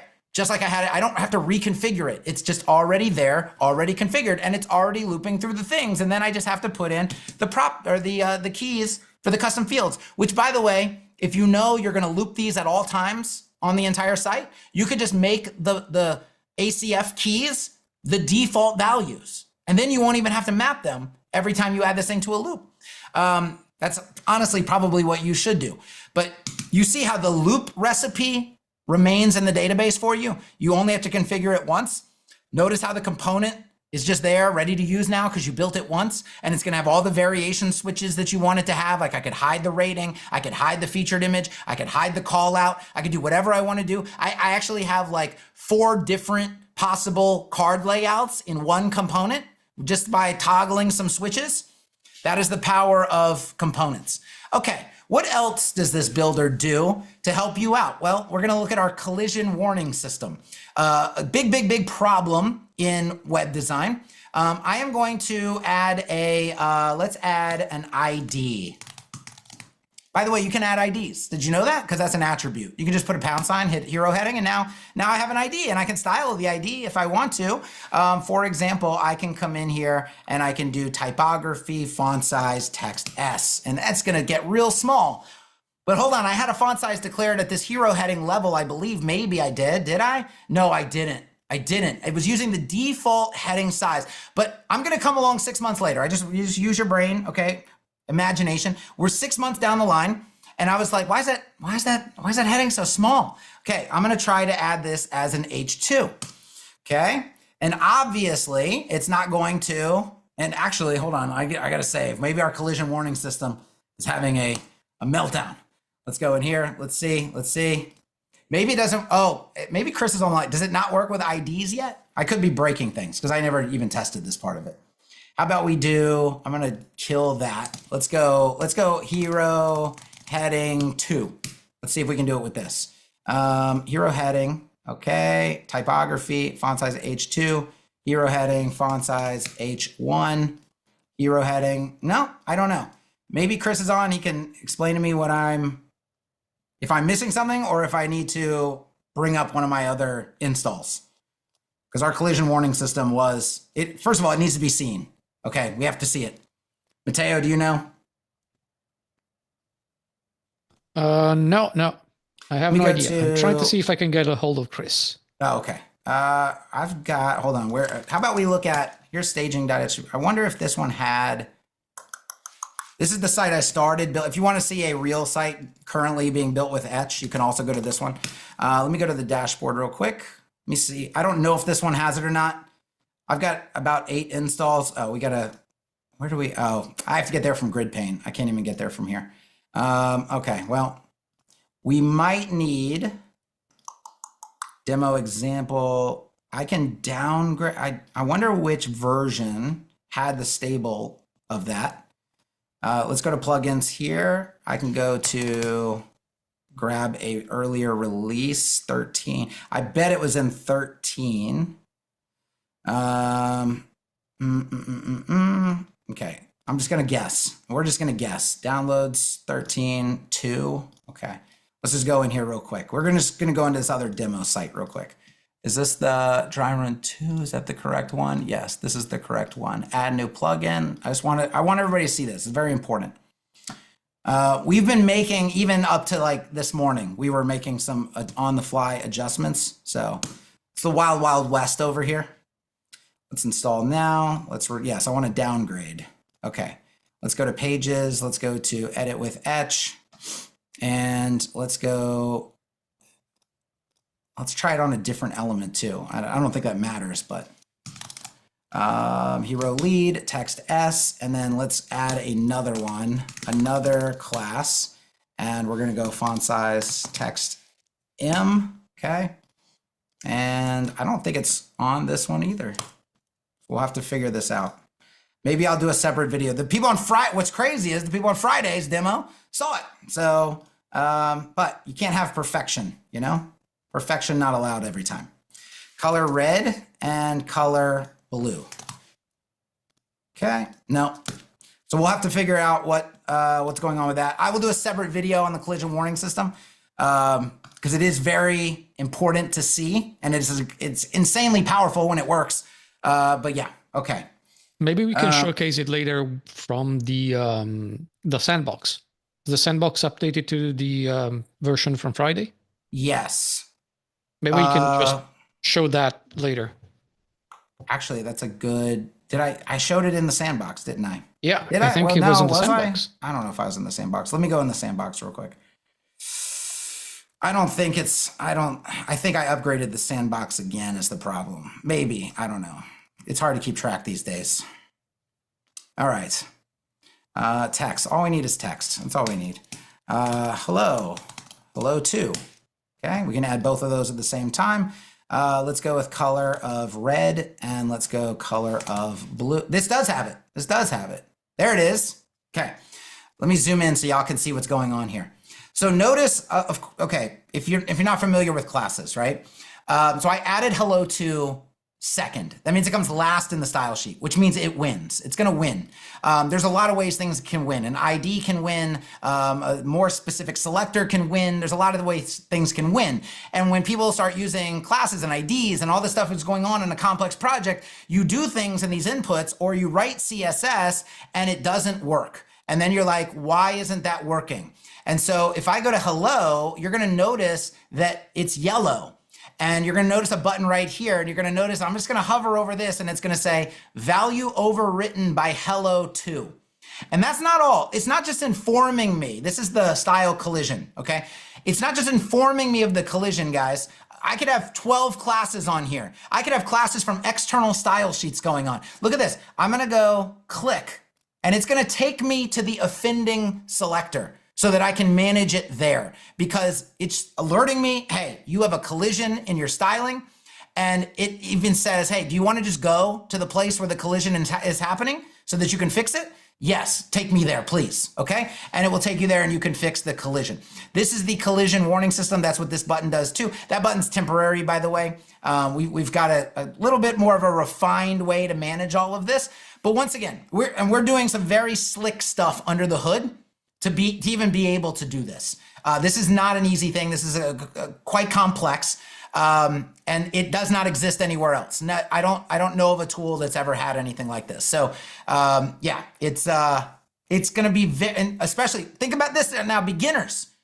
These are like the inputs that we're doing, the sync CSS, the style collision. This is a godsend to beginners, because they don't always know what is specificity. I just added this class. Why isn't it working? These kind of things that alert them and then take them to where they need to go to fix the problem. It's like inline debugging almost, where they don't actually have to inspect the page and look at the specificity of selectors and all that other stuff going on. Very, very, very helpful stuff. Very helpful stuff.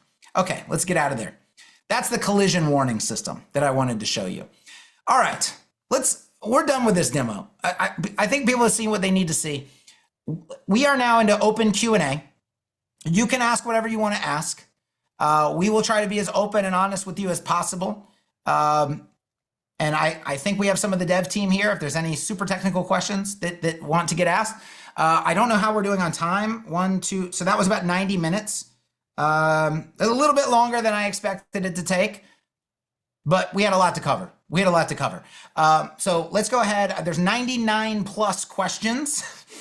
I'm gonna start going through them. Okay, let's see. Let me go. I'm going to pull this over here. All right. If I buy with the flexible option, can I decide to pay down early and get a discount? Unfortunately not. It's not that simple with the billing system. So I would just say, like, you know, if you're going to choose FlexPay, just plan to be on FlexPay. If you think you might not want FlexPay because you just want to be done with it, then just bite the bullet and be done with it. Okay. That's what I would recommend.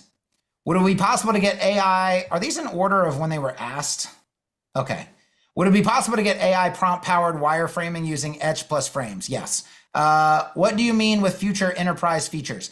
So things, for example, like Git integration, where we're starting to write these things to files and they can be automatically synced with Git.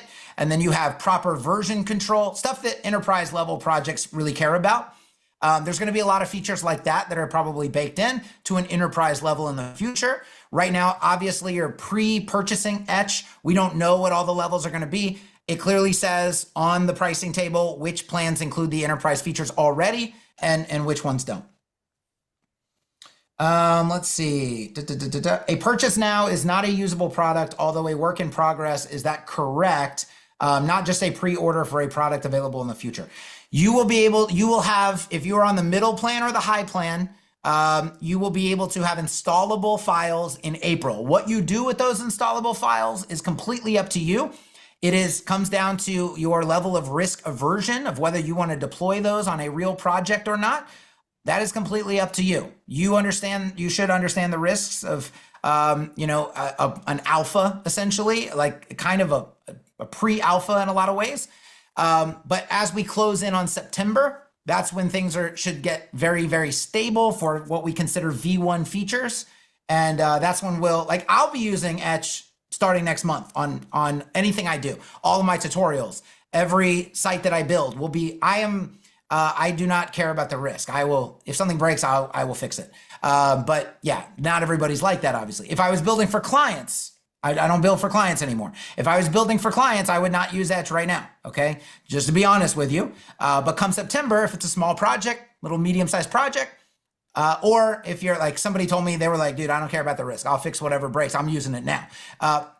Do you? Everybody's got a different kind of vibe about that. Let's see.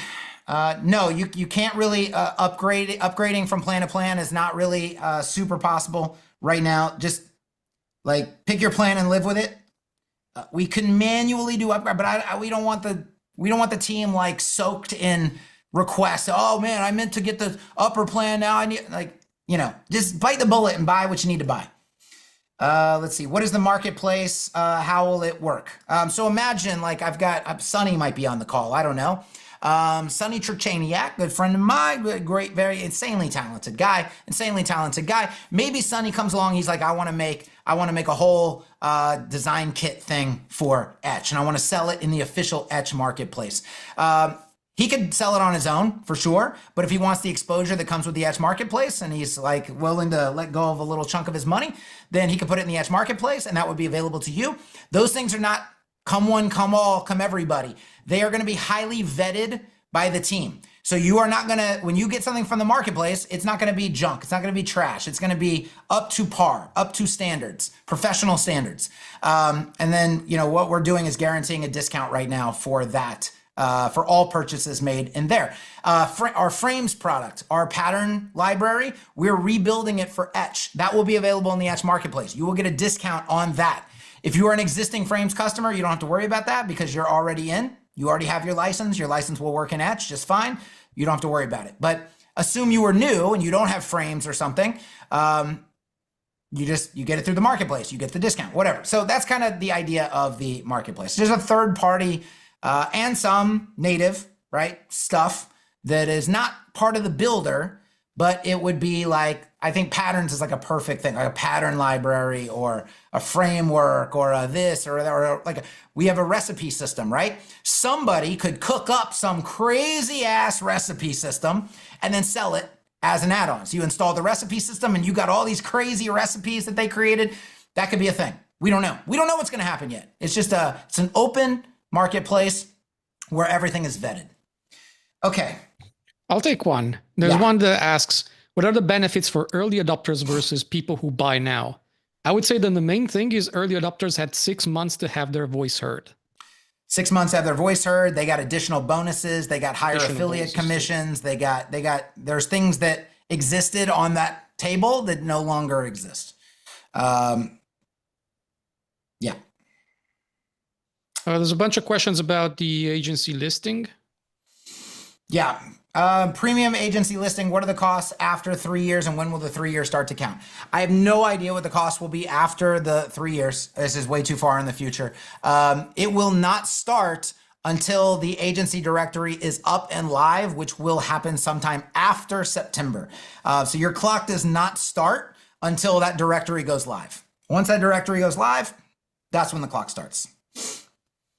But I think what's important to understand, this is a professional tool.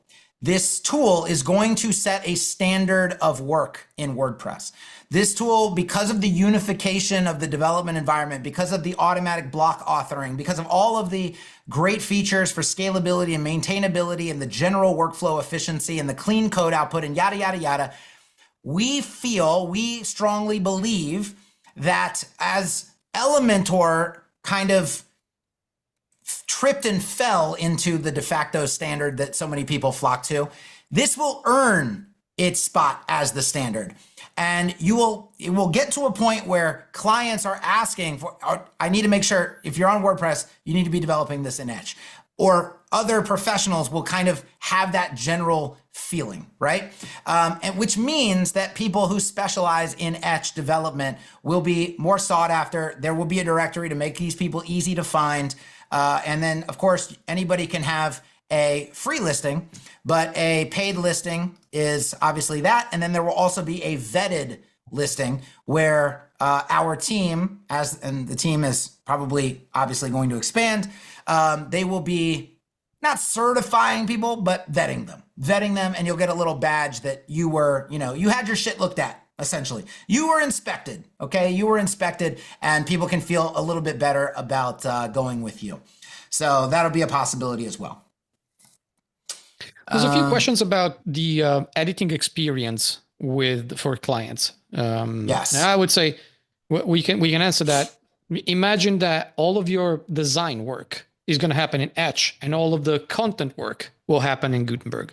That's one of the main reasons why we went with the Gutenberg two-way sync and just using pure and native Gutenberg blocks as sort of like our data source where we store whatever you edit in Etch.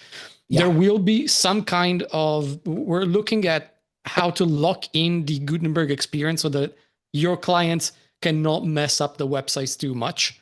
And we're looking to give you some options, some settings to control this, but this is not a finalized area. Yes. So if you go into Gutenberg right now and change the order of the heading and the paragraph, they will change on the front end and they will change in Etch. Obviously, that's not ideal for anybody that's been around my community knows who Bev is, okay? We talk about Bev all the time. She's a fictional character who has lots of opinions about how websites should be designed and how they should look. She works in accounting. She has no experience, but she has lots of opinions. We all know Bev, right?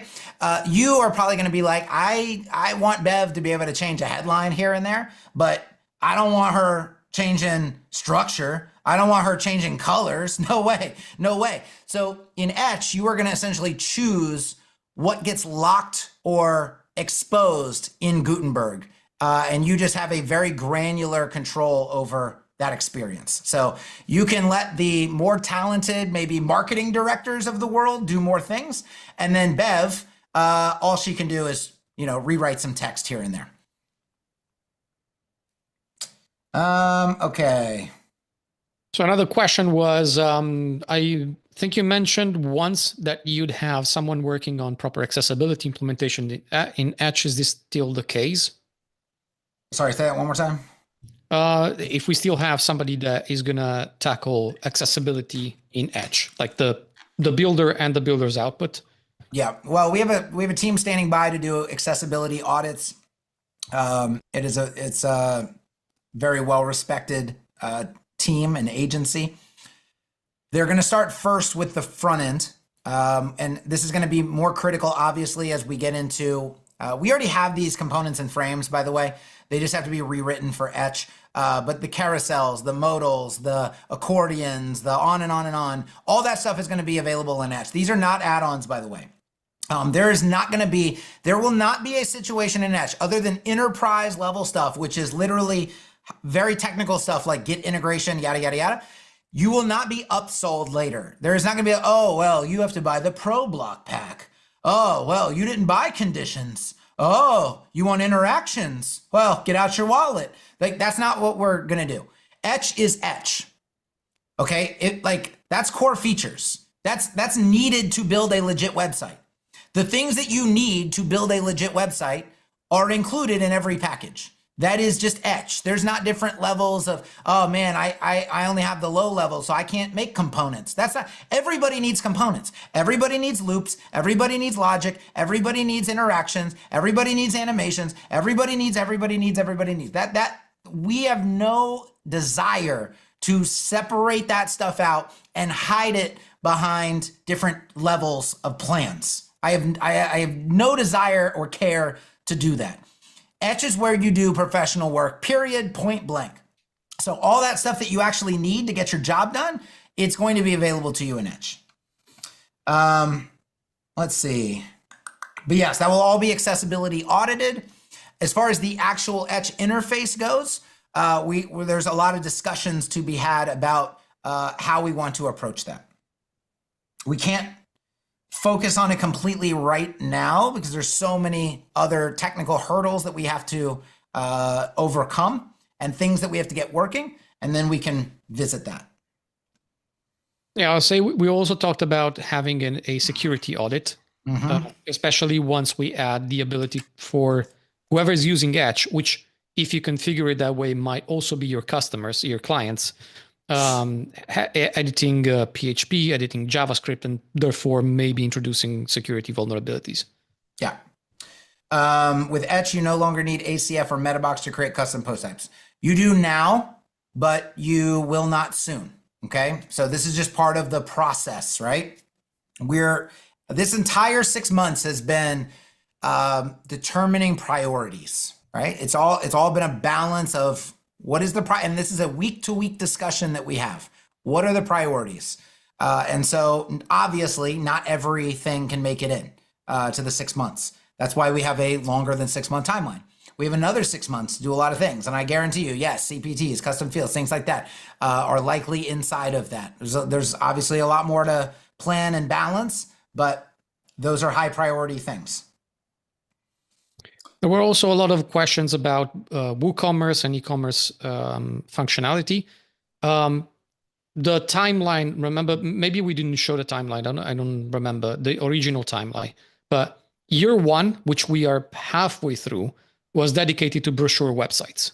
We will tackle anything e-commerce related and more complex website related in year 2, which is basically going to be a part of 2025 and 2026. But it also really depends on, our mission is to build APIs that allow third-party developers to come hook into Etch and do their own work to expedite this process. The WooCommerce team can come in and they can do things inside of Etch. The SureCart team can come in and do things inside of Etch to expedite how e-commerce works inside of Etch. The North Commerce team, we're in talks with North Commerce and SureCart. I still need contacts at Woo if you want to hook me up with somebody at Woo. But I'm very close to the team with North Commerce and SureCart. We love those products. They're for sure going to be supported. WooCommerce is for sure going to be supported. But ideally, our team isn't tackling the entire thing. We have these APIs where these other teams can come in and pick up the slack and do the stuff that they need to do. Yeah, that's definitely a good point. A lot of questions were about, will XYZ work with Etch? And the answer is yes, for sure, if they build the integration through our APIs. If we are the ones that have to build it, maybe. We'll look at, and this is where being an early investor, being part of the community is going to be important, because you can have your voice heard. If a certain product is very important to you, let us know, and then it might get prioritized. About the WooCommerce stuff, there was one question regarding which of our plans include WooCommerce, because I don't think we actually put it in. We did highlight it as the second and third tier in the September launch. We didn't do it here, so they're asking where does that go? Sorry, I was reading someone's comment. What was that a question I need to answer? Yes. The WooCommerce plans in the September launch, we had it in the second and third tier. Yes. I think we forgot to put them in the... No, they were removed from the second tier. They were included in the third tier. That's going to be, if we have to build that integration, it's going to be insanely technical. Woo is also, let's call it robust under the hood. That's probably the best way to describe that. No offense. So that's going to be an insane amount of work. And so I think that, it's currently listed only in the high tier. Now, again, because we don't know what's going to happen with that. And Jennifer is correct. I saw Jennifer's comment that we do have a contact because Brian Cords is now with WooCommerce. So yes, we can reach out to Brian. So it really depends on it's if we have to build it, I feel like it's going to have to cost extra. Like it's so much work. Like because that's just Woo. Whereas, I've already talked to the SureCart team. I've already talked to the North Commerce team. They're already on board. Okay. So I can make promises regarding those where no, if you're going to use SureCart, it's not going to be an add-on. If you want to use North Commerce, it's not going to be an add-on. I don't know. I haven't gotten any commitments from Woo. We gotta have talks about that. So I would love to just give it for free for sure. But it's like if our team has to tackle that entire integrate? Because maybe, well, what if Woo's like, oh, we're not interested, or we don't do that kind of thing, or what? I don't know. It's an add-on in a lot of places, so we gotta take a look at it. It's just an unknown. That's all it is. It's an unknown. It's essentially me saying I can't make any promises regarding Woo. I did in September, but I can't now. I mean, that's another benefit of, the people that bought in September. They got that kind of a promise. Yeah, Lucas is asking, what's the point of Etch if we can't build e-commerce? It's not that you can't build e-commerce. It's that we are 6 months into development, and building e-commerce right now isn't a priority. We will prioritize some solution to build e-commerce websites and more complex websites, starting probably after September, October, something like that. But for now, we're focusing on brochure websites and getting like the basic of a unified development environment up and running. And just to answer the question, it's okay. I built a 7-figure agency doing 0 e-commerce sites. So not everybody needs to build an e-commerce site. Do we want people to be able to build 100%, 1,000%, right? But you can't say, what's the point of Etch if I can't do e-commerce? Well, I mean, the point of my entire agency was not building e-commerce sites. So it's not really a fair question, right? And then you have to factor in the 6-month timeline. Let's see. Okay, if other CSS properties are added to the CSS that are not currently within the inputs, is it possible to customize Etch settings somehow to show those custom properties? Rainbow Forge.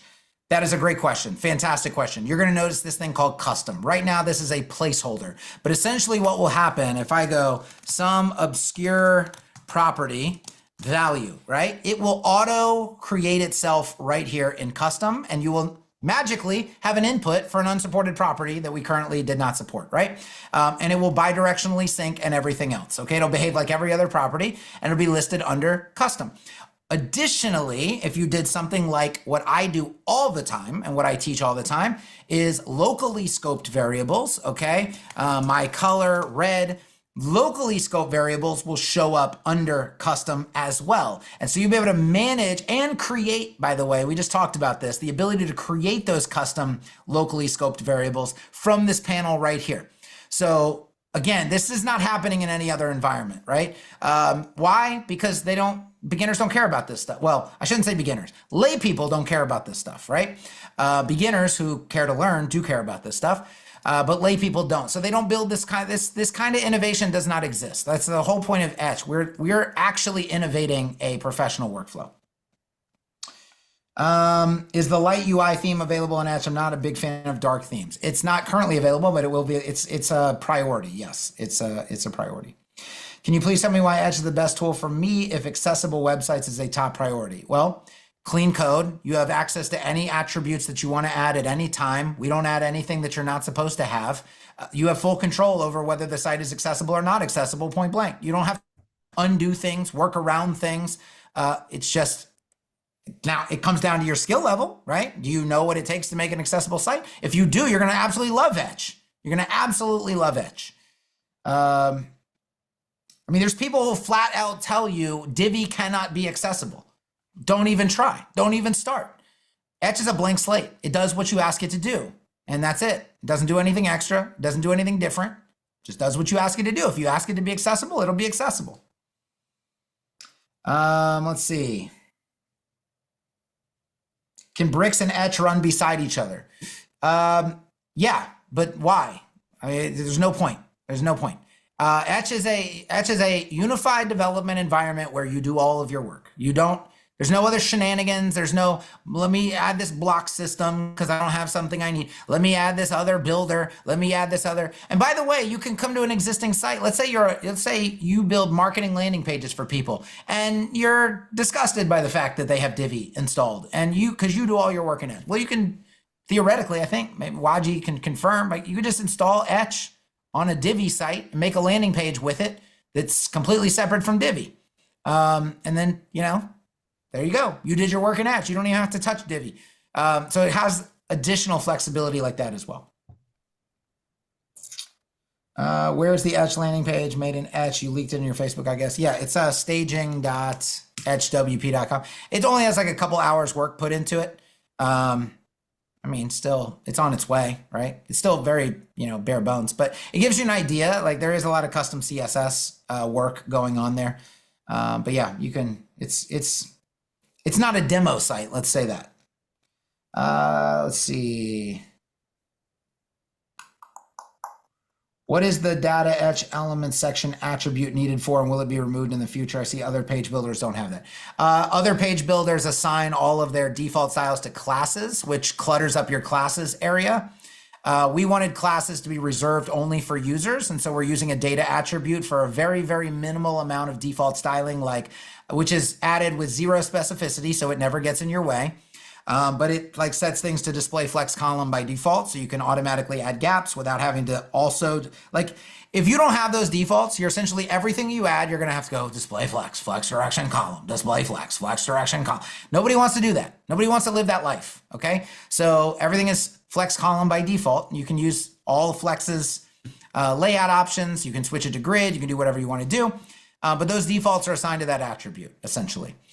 We are going to have a setting where you can turn that off and those attributes won't be added, but you will spend your entire life making things display flex. And then you will say, you know what? I think they were right when they turned that on, and you'll probably turn it back on, and then it won't be a question anymore. Let's see.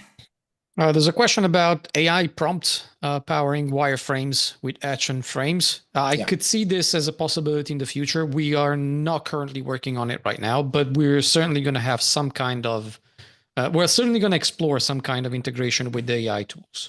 I think what people should also realize is you can literally take a whole handful of HTML and paste it in here, and it will render as blocks, and it will auto-author itself to Gutenberg in one click. And we'll very likely have a way to scan the style sheets for those classes and add them as styles in here and essentially parse that completely. This is just stuff that's not happening. I can't cover everything that we need to cover. This is a demo that wanted to cover the main features. When we get to AI, the bottom line with AI, these other builders that don't give you access to code. I talked about this on a live stream the other day. Essentially, you are going to play a game of prompt, prompt, prompt, prompt, prompt, prompt, prompt, prompt, reprompt, reprompt, prompt, prompt, settle. And the last step, settle, is what you have to do because you can't touch the code that it's spitting back. And it's never going to be exactly the way that you want it to be. Even as AI gets insanely advanced, you're just going to be like, all right, I have to settle with what it just gave me. Unless you have access to the code.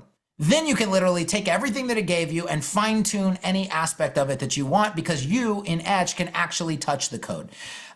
This is the only place you can do that. I don't know anybody in their right mind that would use AI in an environment where they cannot touch the code that is spit back to them. That is a person that just wants to, get rough results and settle for whatever it spits back. And then I hope you have a lot of tokens because you're going to spend your entire life reprompting the thing because you can't actually get in there and touch what it gave you. So that's the game that you're going to play in these other tools. In Etch, you don't have to play that game because you can touch the code. Let's see. Nested components is possible. Yes. Yes, right now. Guys, you don't even know what's coming. With our templating engine and our slot system, and it's, again, you take what you've seen in 6 months and go, imagine if we are 6 months down the line, what this thing is going to be able to do. If you're surprised by what it's already doing, you're just going to continue to be that level of surprise because we're not copying what these other tools, it would be actually way easier if we just go in and be like, oh, that builder does that, let's just copy that. Oh, that builder, we're literally looking at every single step of the process and questioning it and saying, I'm not convinced that's the best way to do it. Why don't we try it this way instead and make it a lot better? And do it the way it should have been done in the first place. Because we can't copy any other tool. All of these other tools were designed with the completely wrong premise. They're designing their tool for a completely different, they're designing their tool for lay people. People have no idea what they're doing. That's who they're designing the tool for. We're not designing for those people. We're designing for people who either know what they're doing or who really, really, really want to learn to do things the right way. And they want scalable sites. They want maintainable sites. So we have to ask different questions about every single aspect, about the CSS, the inputs. That's why we've already solved countless problems that other tools that are 5 years, 10 years in haven't even thought of solving because they don't care. They don't care about that feature because they don't care, sorry, about you. They care about lay people. They care about the mass market, right? So they make decisions that affect the mass market.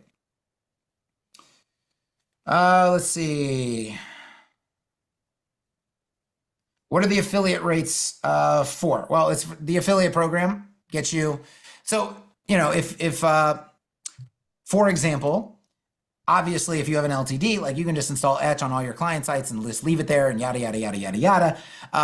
But if you are the kind of person who creates content, if you are the kind of person who advocates that clients own their own license to things, you can use your affiliate link, right? You can give that to clients, earn a commission when they purchase it. If you create content or you make recommendations, you're going to earn commissions on those things.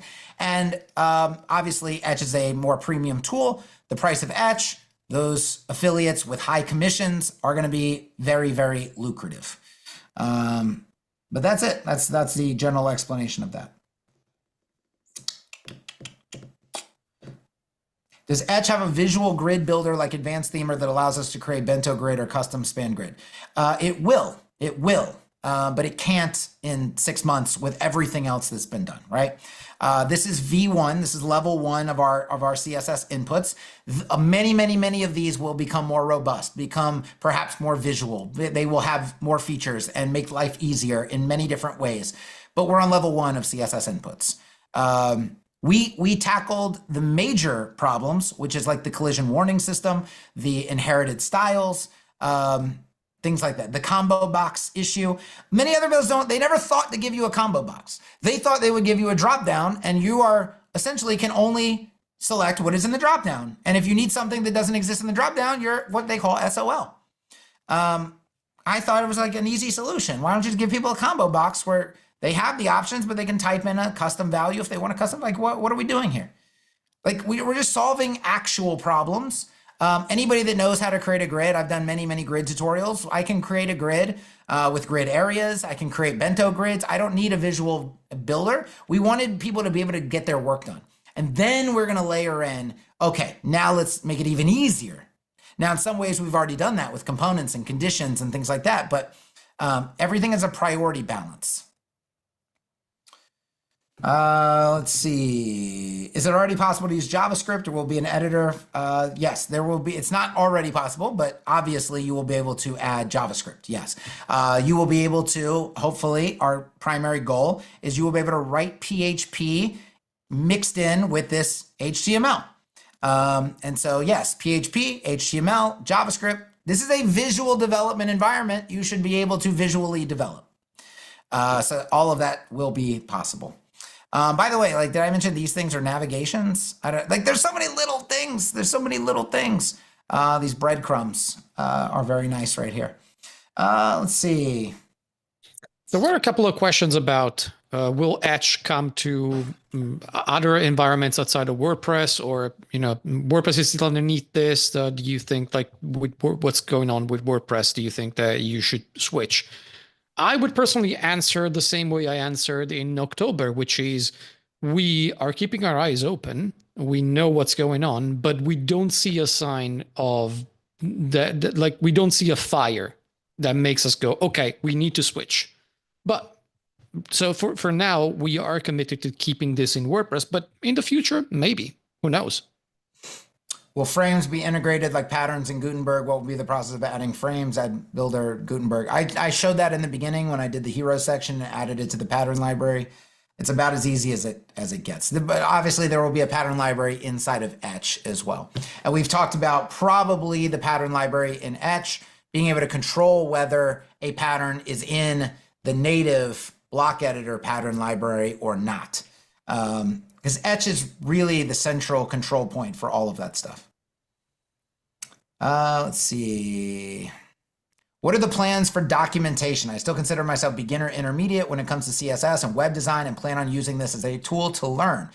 Kevin moves fast. I'm already feeling like this is way out of my league, but he said it's a tool for beginners who aspire to be professionals. Will there be an Etch 101 course, written documentation? Okay, very, very important question. I already made probably the most popular course on modern page building. It is 100% free. It is called Page Building 101. You should Go to YouTube. You should search for it. You should absolutely do that course. I'm sorry. It's probably going to go away. I forgot to mention that part. It's probably going to disappear because I've committed to redoing the entire course in Etch. And so I will redo Page Building 101, update anything in it that needs to be updated, but it will be re-recorded completely in Etch. So, and it will still be 100% free. And so when you do that course, and this is true of the course right now, anybody that does that course will know 95%, will know more than 95% of the page building community, period. That includes like Webflow, Wix, Squarespace, any builder for WordPress. You will know. It's when I say 101, it's kind of like when I said this is like 6 months of, like, it's really, my 101 is like, 501. Okay. It literally teaches you everything you need to know. So it's very popular. We're talking, it's probably racked up hundreds of thousands of views across all the videos in the course. It's like 19 videos long. I think it's probably over 20 hours of content. So very, very popular course. That will get redone because the one thing that we are known for across all of our products is education. You do not have to worry about education being available, both for Etch and for web design in Etch. That is 100% covered, okay? In fact, that's gonna start coming out next month. I'm gonna start my videos again. They're all gonna be done in Etch. Okay, you will be very familiar with the tool. Now, beyond that, you can go look at Automatic CSS's documentation. Fully documented everything. We have rules in place where before a new feature gets put into the product, it has to be documented first. That rule is in place with Automatic CSS. It works wonders. It's great. And when we get to the point of documenting Etch, the same types of rules will be in place. So it will have very, very detailed documentation. It will have an unprecedented amount of education around it. And then whatever other content creators decide to do with it, that's up to them as well. But yeah, that will not be a problem whatsoever. There's a couple of questions asking if you can demonstrate how to set up breakpoints and how breakpoints work. Yeah, so breakpoints are static right now. So this is, now I could show you the Excalidraw. I could show you the plans for how we're handling breakpoints, because there's, once again, a bunch of things we want to do very differently from how they've been done in the past. But I will tell you right off the bat, I'm going to click this button right here, right? It's going to give me a tablet view. I want you to notice a very important thing. The code for this did not disappear like it does in other builders. I can literally, without having to bounce back and forth between breakpoints, always see the code at every level, right? I can go down here, still see the code, okay? And so, we have a responsive website, obviously, because that's how I built it. ACSS makes that very easy.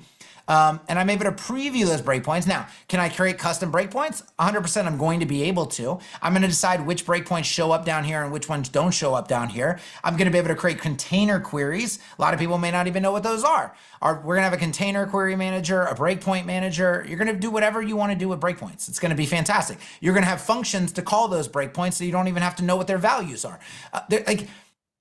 When I say, you have to keep in mind, what is the premise of Etch? The premise of Etch is to completely innovate a modern workflow. Completely innovate a modern work. Every aspect is getting reimagined and innovated on. So anything where you're like, how are breakpoints going to work? Just imagine how they work now in every other tool, 10 times better than that. And because that's what we've done with components, that's what we've done with conditions, that's what we've done with the general workflow, the attribute system. Already things that don't exist anywhere else. Is Frames going to work with Etch? Yes. The pattern library, like I mentioned, the dynamic elements, the accordion, the modal, the carousel, the yada, yada, yada, yada, yadas, those are going to be available in Etch for every user as native elements.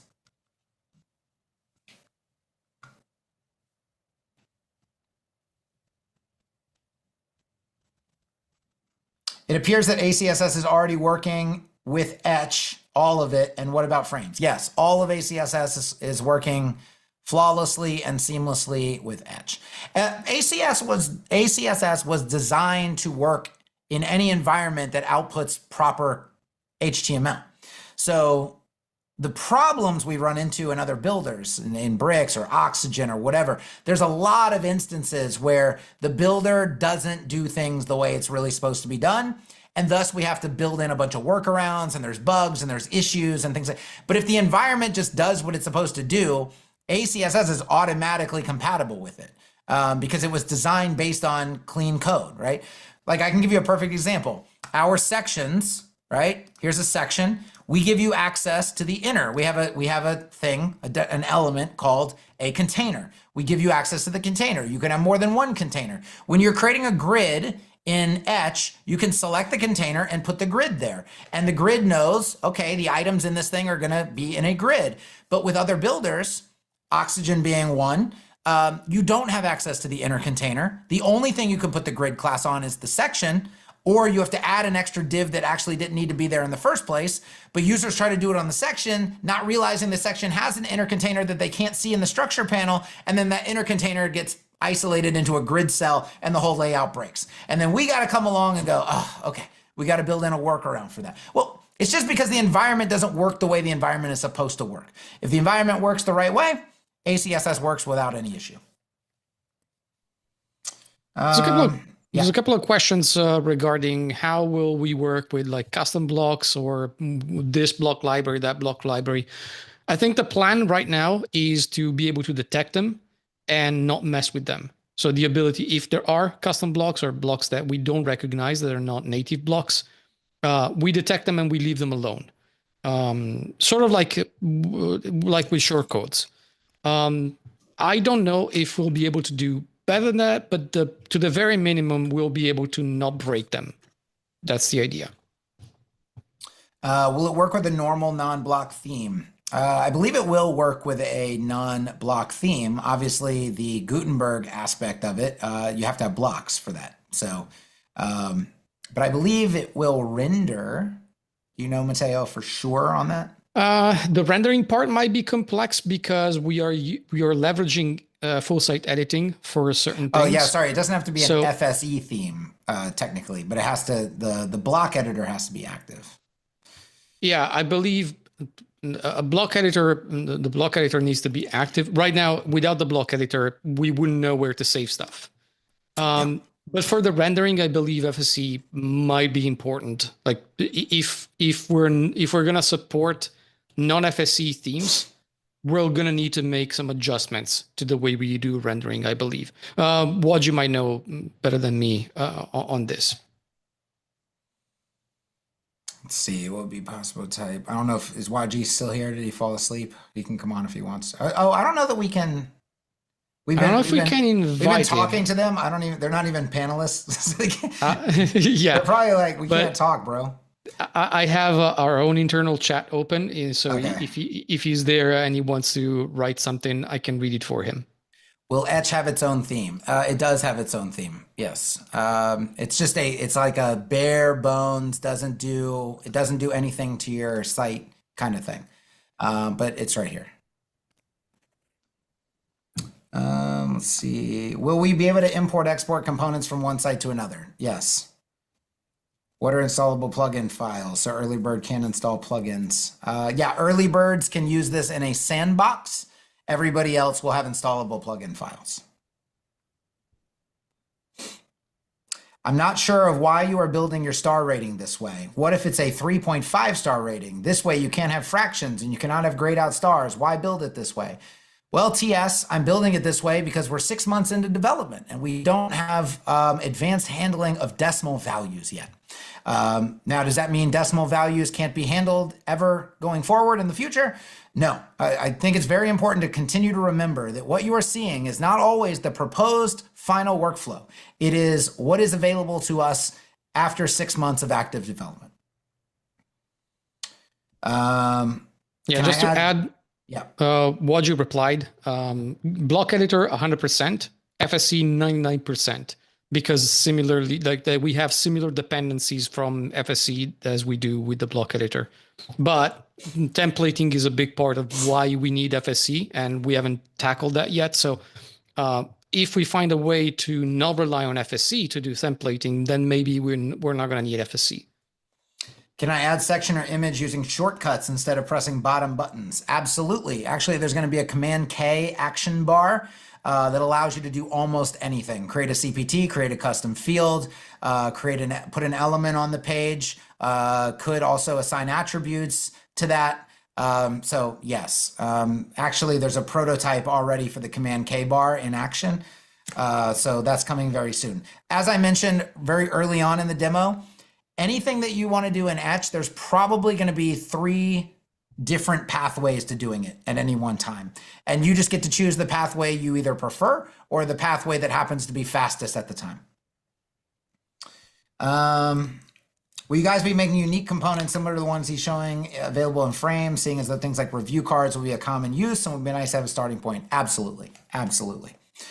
Yeah, so like all of that work will be done for you. All the props will already be ready. All the yes, you'll have, that'll be in something like Frames. And then again, third-party developers are welcome to flock in, and whatever they can cook up in their brain will start to become available to you in the marketplace as well. I don't know if you tackled this yet, but will early bird first-time adopters unlimited activations be honored? Well, I think anything, if you purchase in September, whatever your plan was, that is what you're going to get. We're going to honor it. These plans, they have the same name, but the differences are for the people that buy now. Cool. We wouldn't remove stuff from people who already bought. That would be really awful. Yeah, we've never done that. We've also never given a deal that's better than the current deal. So yeah, there's not going to be a Black Friday promotion. There's not going to be a this or a that, discount. You can ask anybody that's been around our community for more than a year. There is never a deal that is better than one that was previously given. So will Etch be standalone, or will I need to purchase extra license for ACSS and Frames? You do not have to use ACSS. You do not have to use Frames. You can use Etch as a standalone tool. It will have a framework builder in it. If you just love burning endless amounts of time making your own framework, you can absolutely do that inside of Etch. You can 100% do that. In fact, it's gonna be all you would need to make your own framework. We believe in the value of ACSS so much that we're literally gonna put a framework builder in the tool, and then people are still gonna add ACSS because they're gonna realize they don't want to do all that work. So yeah. Let's see. Somebody asked, what SEO plugin do you recommend? It's going to be very important. SEO is a core part of the workflow. Well, you know what the proposed workflow is? Proposed workflow is to do everything in Etch. So when I'm right here, the idea that I shouldn't be able to customize the title tag, customize the meta description, do a bunch of other SEO, technical SEO type stuff, I can just do all that in Etch. I will be able to just do all. You won't need an SEO plugin. We will handle and it's going to be a very lightweight. Think of something like the SEO framework, something that's very, very lightweight, right? It's not super bloated. That's what Etch is going to do for you. So your stack is going to get very, very, very light. Very, very light. There's a question about how we are storing component data. Wajid, correct me if I'm wrong, but I believe we just store them as metadata. So we use native custom blocks, and we use the metadata, which is a part of the native API for Gutenberg, to store our own stuff. And that way, when you save in Gutenberg, you don't get rid of our metadata. They live on, and that's how we were able to sync 2 ways. And component information is stored that way, so you don't lose it that way. Will I be able to easily integrate Tailwind? Yes, if you want to integrate Tailwind, you can integrate Tailwind. There was another one that I just saw. Oh, Emmet support. Yes, this HTML editor will support Emmet eventually. Command K bar will probably support Emmet as well, to just add things from Command K using Emmet. That is all planned. Keep also in mind that this is going to be SaaS powered. So all SaaS magic will be able to happen inside of the CSS area. We want if you want to know something else, okay, like goals, plans, I would like SaaS to work inside of these input fields. Honestly, I'd like to be able to slap a mix in here or a function or anything of that sort, and have it still be able to process out. By the way, we did, like, if you're not familiar with ACSS, we've already engineered things that are happening in ACSS that don't happen anywhere else, like real-time SAS processing. On the fly, it's like no need to pre-process or save changes to see what you're doing with custom SAS. Like, that doesn't exist anywhere else. We're going to take that same kind of innovation on SAS processing and put it inside of Etch. There's so much fun. There's no limit to the fun that we plan on having with this tool. I think is an important thing to always keep in mind. There's a question in chat, which I don't think I know the answer to. I don't think we've explored this, but we can maybe try. What about white labeling and licensing? Since you have those features to lock down certain features to keep editors from breaking a site, can I integrate this as my solution to edit a landing page on my platform? What came before that? What was the qualifier again? Hold on. What about white labeling and licensing? Yeah. Well, white labeling. I mean, there's no logo on the. Well, what are you wanting to white label? Because your client's not going to be an Etch. Do you mean like if you go to the plugins area and are they going to see that Etch exists and what you want to call it your own thing? I don't know. Is that really? I've never, again, I had a pretty successful agency. I never cared that the person saw the stack that I was using. Especially if I'm using a very high quality stack. Like, I kind of want them to know that, So I don't know. We haven't had any discussions about white labeling, but we can. This is also, by the way, the benefit of being in the community as a customer. Like, in those kinds of areas, we listen and we're like, hey, I mean, why is this important to you? And what exactly do you want it to do and look like? And so if you're not there to answer those questions, then that kind of thing probably won't come to Etch. It's not something I care that much about. So it's going to have to come from customers, right? So you're either there to give that feedback or you're not.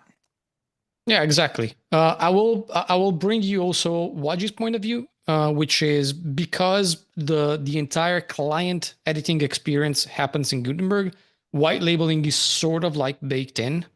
If you're worried about Etch showing up as in a logo, or like you can see the plugin, and if there is enough people that really want this, we can look into how to hide it or customize it. I know that other plugins, mostly maintenance plugins, do this. So maybe we can look into that, but you'll have to clarify better why you need this, and the community is the right place to do that. Will everything you demoed be today available to us, and will it be available to us in April if we sign up now? Yes. Literally everything that I demoed is in the sandbox right now. Every current customer already has access to it, and is actually some of those things they've had access since Friday's demo because we do an end of the month. It's called Dev Hours Live, where we get on a live stream and we spend 2 hours with existing customers, showing them everything that's new. That, by the way, just for that week, because they've already seen, there is a release every single week. I don't think, like, I would recommend you go check the change log for Etch. I don't think people realize this. There is because we do progress updates. We don't wait till everything's polished up and then it gets released. Okay, guys, here it is after a month of not hearing from us. There is a release every single week. Every single week you get to play with something new. Every single week you get to see something new. Every single week there's a little bit of progress that you get to look at. Okay, that's just the process that we do. This is a good question, I think. What are the plans for documentation? I still consider myself beginner intermediate when it comes to CSS and web design, and plan on using this tool as a tool to learn. Kevin moves so fast, I'm already feeling like this is way out of my league. Yeah, I read that one. Oh, you did? Yeah. That's when I talked about redoing page building 101. Yeah, got it. Yeah. Discount. Let's see. Can you show the props on the Gutenberg side? I did the basic props. Okay, so components and loops, we're still engineering the rendering in Gutenberg. But if you imagine, so like this button is a good example. See, the props for this button are exposed. So the URL, the button text, even CSS classes, pretty sure. See, it's neutral now. See, it's an outline now. So we're already exposing some of the props, but when you do a custom component, you'll be able to choose which of those custom component props are exposed in Gutenberg as well. And then when we do the loop, you'll be able to choose what a part of the loop is exposed in Gutenberg. Like, can they change the number of items or not change the number of items? That kind of thing. Okay.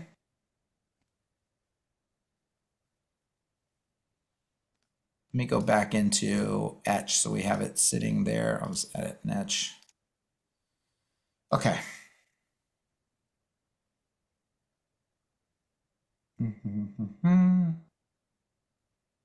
Will there be a prioritized roadmap on the Etch website soon?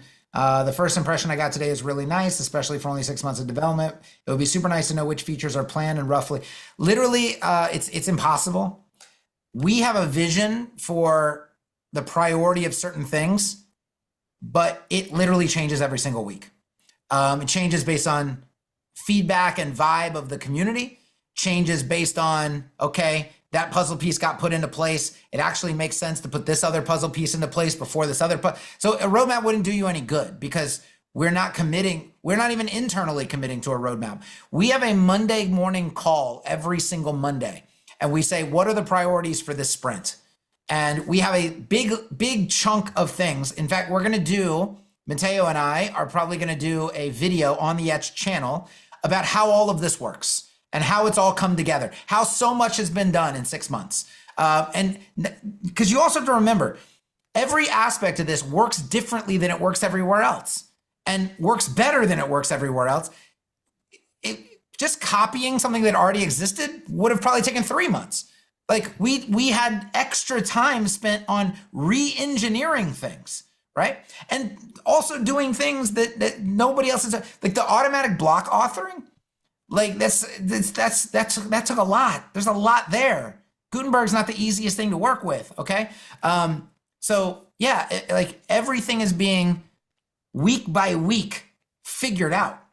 And so there's no like, here's the plan, here's the roadmap for the next. We know all the things that are on the roadmap, but I can't tell you when and where they go because we don't even know. We know on Monday what's going to happen that week. That's what we know.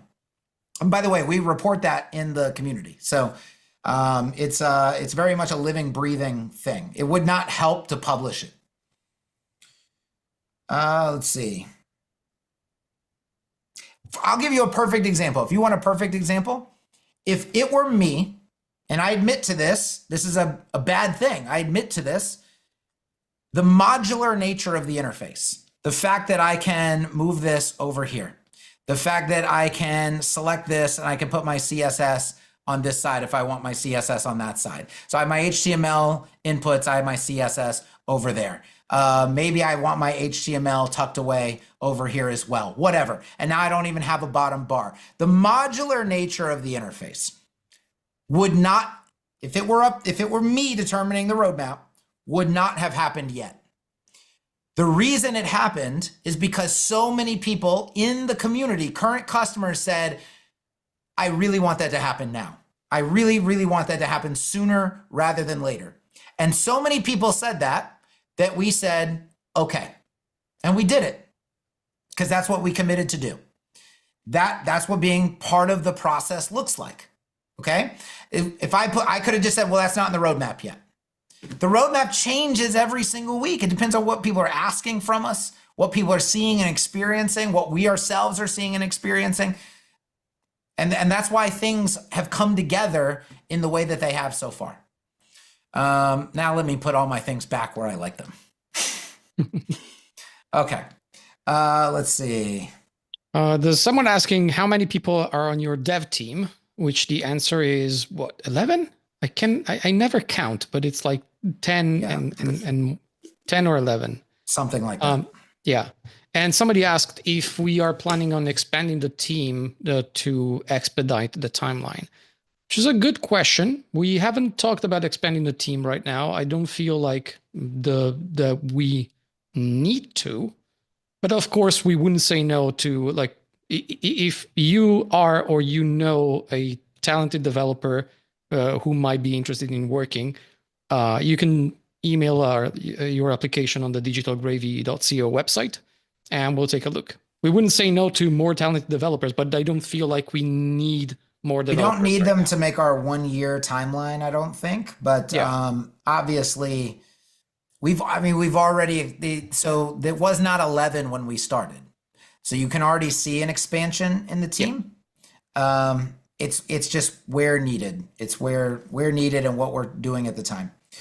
Let's see. Is it possible to create our own library of a UI like frames, but used internally for our own team? 100%. Let's see.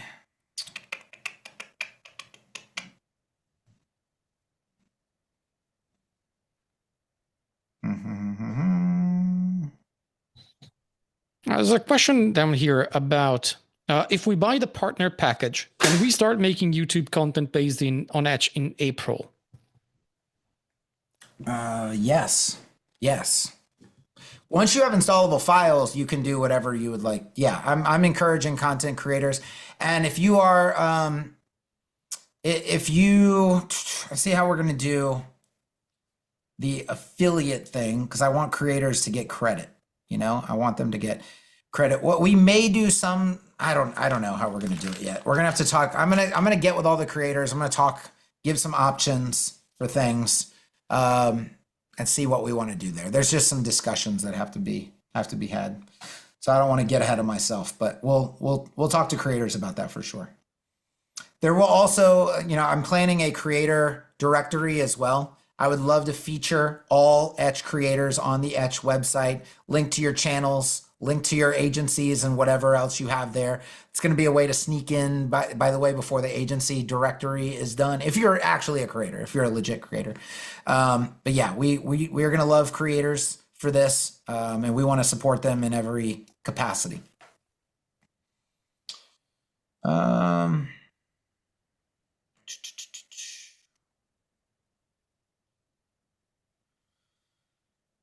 Can I upgrade from early bird to so I'll just reiterate this. Upgrading is quite difficult at this time. If we were on subscriptions, it would be very easy to do upgrades, like automated upgrades. Right now, it's a very manual process.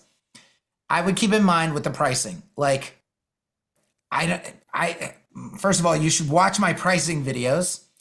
If you're charging what you should be charging for the work that you are doing, and I know beginners feel like I'm not there yet. I don't want to charge those prices. I'm not there yet. You're going to grow into that capacity. So you need to think ahead a little bit. Very quickly, your quality of work is going to go through the roof.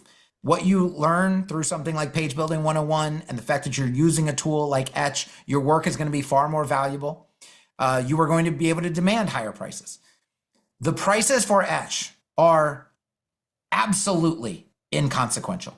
The idea that, like, for example, when we had a 7-figure agency, the idea that I'm worried about $800 or even $1,500 for the thing that made all that money, like the gateway to doing all of that work, that was the cost to ROI ratio. I go on these rants all the time. I mean, we compare to a business that has to start a brick and mortar. Right out of the gate, $50,000 for space build out. Sign a $5,000 a month lease for 3 years. This thing after that. And we're concerned with, I need a laptop and a thing called Etch for $800. And then I can just make all this money and be location independent and time independent. And that's what I'm going to concern myself with. Pick the plan that you think is the best plan for you going forward. And that's the one you should stick to. And the price is inconsequential. I mean, yes, if we have to upgrade you manually, we can. I'm just trying to avoid 70 plus tickets in 24 hours of I changed my mind. It's a lot on our team. It's just realize the price is essentially inconsequential. And I know if you don't have the money, that's a different thing. Okay. But if we're talking about cost to ROI, it's inconsequential.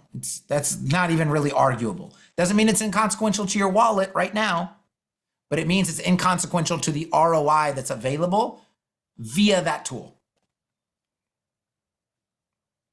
Let's see. Like I can't count the amount of money I made using bricks. I feel like I should have shown up with like a mask on and a gun. Like I feel like I stole from Thomas. I don't know. Not really, because I gave him so many people. Maybe he owes me. I don't know. But you see what I'm saying? The idea that, like when I bought bricks, guys, it was like $200 or something. I paid $200 and then proceeded to make gobs of money with this tool. That's what people are going to be doing with Etch. It's just the price of these tools is so undervalued and underpriced already.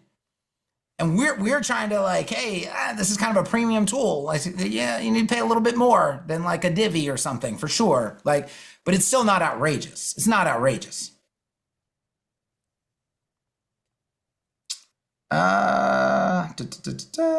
Is Etch a one-time purchase or charged annually? Well, the amounts that you're paying right now are one-time. I mean, think about that. You buy the thing and you never have to pay for it ever again. It's gonna get 1,000 times better, and you're not gonna give another dime.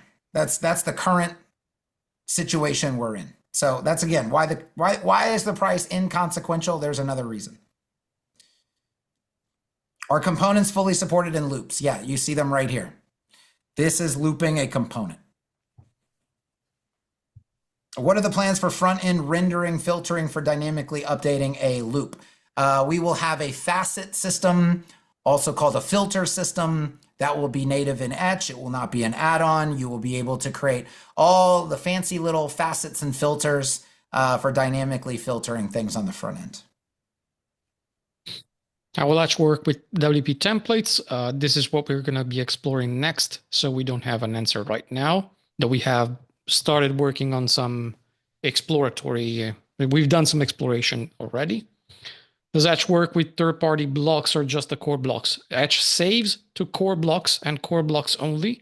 The plan is for third-party blocks to be supported at, to the very least, to the amount where you can see them but not edit them in Etch, but also not break them, so they still work. If we go beyond that, it's yet to be seen. By the way, you can rename classes. Probably didn't show this.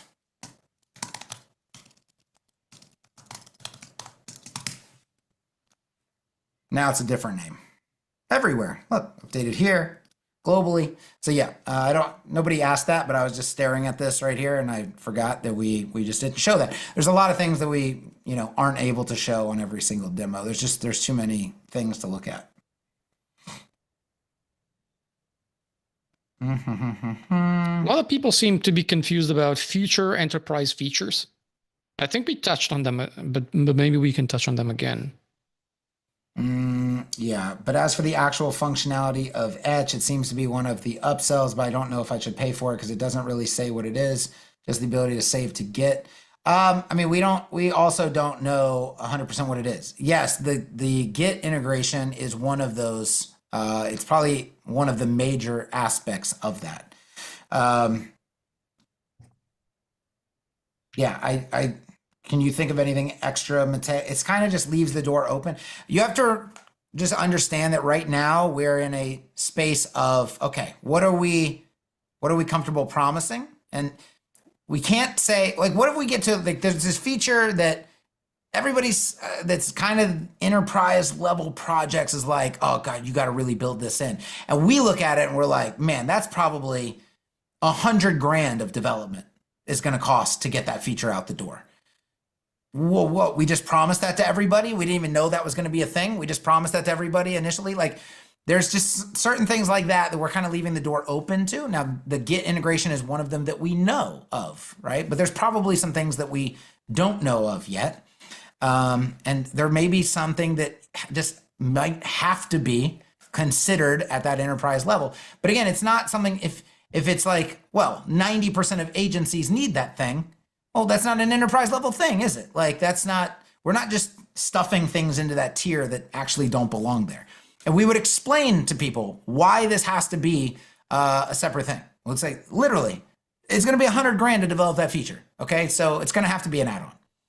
It's that kind of situation. Yeah, exactly. The only thing that we know we want to build in that category for now is some form of Git integration or in any way version control.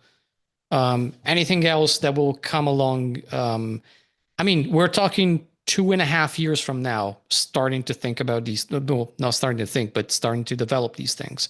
So there's two and a Maybe half maybe years, sooner, depending on, maybe because sooner. based on the timeline we're currently on, it's Yeah. probably going to be sooner. But So yeah, there's time to figure out more stuff. And again, I will reiterate how the community is important in this. It's whoever bought the product that votes with their wallet, and they can tell us, hey, this would be really important for me. If many people say this is important for me, we'll take a look at what needs to be done to implement that. yeah. Why is the premium agency listing not lifetime? Just because directories are subscriptions, and people that are in the directory are going to be paying a subscription to be a premium agency listing, and that has like 5 years of that has a specific value, right? Or 3 years of that has a specific value.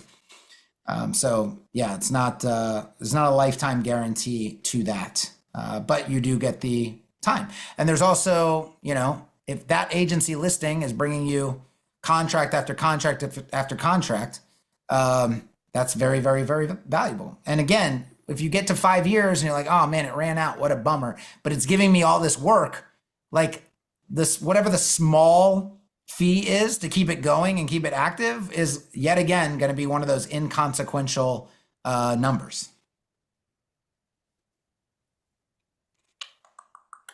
Okay, Brian, two hosts and panelists. Okay. You were saying you will do custom post types and custom fields and other third-party tools inside Etch. But will you have all the functions as they have, or just a light version? As I remember, Kevin always says, why use time on plugins that are already created and is complex, just like WS Forms? Are you also creating forms inside of Etch? No. ACF is not all that complicated for the vast majority of what people use it for, even down to bidirectional relationships and things like that. By the way, we can vastly improve on the UI. We can vastly improve on the UX. We already have lots of ideas for doing that. At least I do. So it's going to be a far better experience. It's really not, we're not re-architecting everything. We're using, everybody uses WordPress's custom fields, custom post types architecture. They just expose their own UI for it. And that's all we're going to be doing. It's not rocket science. Like one-to-one block authoring might be in the rocket science category, right? Doing custom fields and custom post types, not so much. A media library, that's not a stretch, okay? We are very confident we can make those things better than they currently exist. And then they'll be also inline in your workflow, which is even yet another added bonus. But these things are not crazy technical, like very, very difficult. We already have we had a POC of creating custom post types and custom fields in Etch the second week we were in development. And then we put it aside because we were like, we don't need it right now. It's not a top priority, but literally we accomplished it in, one sprint. So this is, yes, it has to be far more robust and yada, yada, yada, but this is what we do. This is the work that we do. Forms will be handled by third-party tools. I don't think that people understand that is one area that has insane complexity. And there is no need to reinvent the wheel. By the way, third-party form developers, we recommend WS Form. They will be able to do a lot of stuff to, let's say, unify the form building experience, perhaps, inside of Etch through APIs. And we're going to be working I'm very good friends with Mark Westgard from WS Form. We will be engineering these APIs with them side by side. Like literally, I'm at his lake house. Like, what do you need? Okay. That kind of thing. So yes, I have full confidence that that's going to be a fantastic experience. I also know enough about tools like WS Form to know that while we could build them inside of Etch, it would be a complete waste of time compared to other things that we can deliver, because that box is essentially already checked in so many different ways.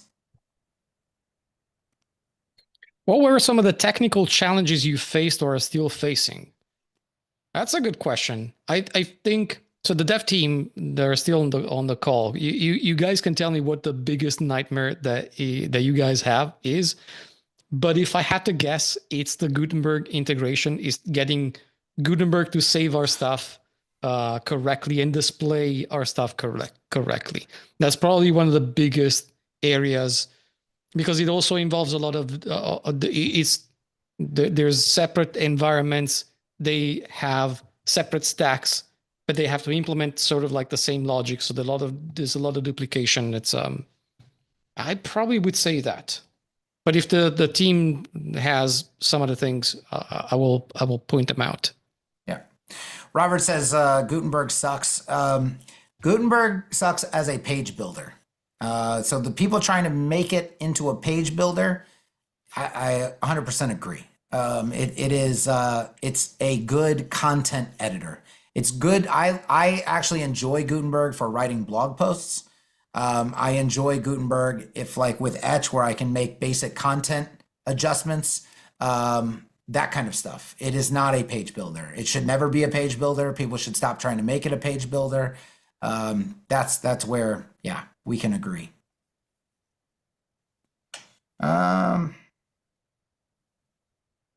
We'll go for about, I'm almost at the bottom of the Q&A list, but we'll go for about 5 more minutes, 7 more minutes. So we'll go 4 p.m. We'll cut this off. That's 3 hours. I think that's enough. Let's see.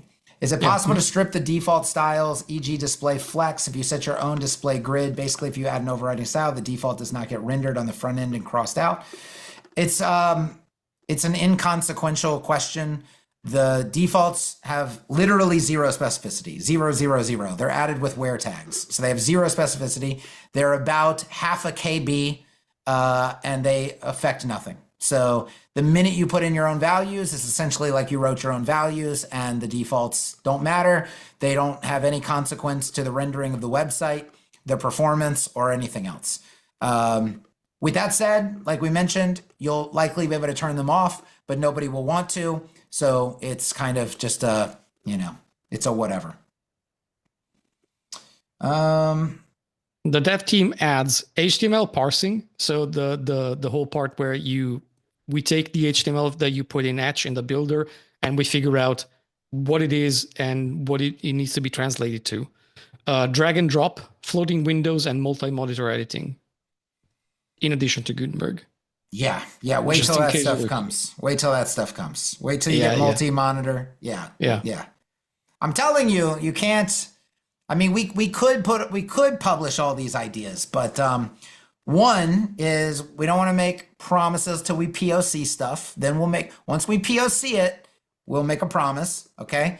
But we also don't want to just tip off anybody and everybody that has some cash in their wallet, who is like, oh, maybe I'll just try to race them to that thing. Now, they'll never be Etch. They can't be. They can't do that much refactoring. But, they can take an idea here or there. And because we have other priorities at the time, they could try to beat us to it. But, it's like, why help? We're doing our own thing. And we're just going to make it happen. But trust that there's a lot of very, very fun things in the near future. All right. There's a lot of just plan related stuff. Can you split payments more? Blah, blah, blah. I don't know. Now this one is a little different. May I ask what your longer term goals are for improving, refining, rethinking the WordPress stack? Well, I mean, Etch is already going to do so much of it.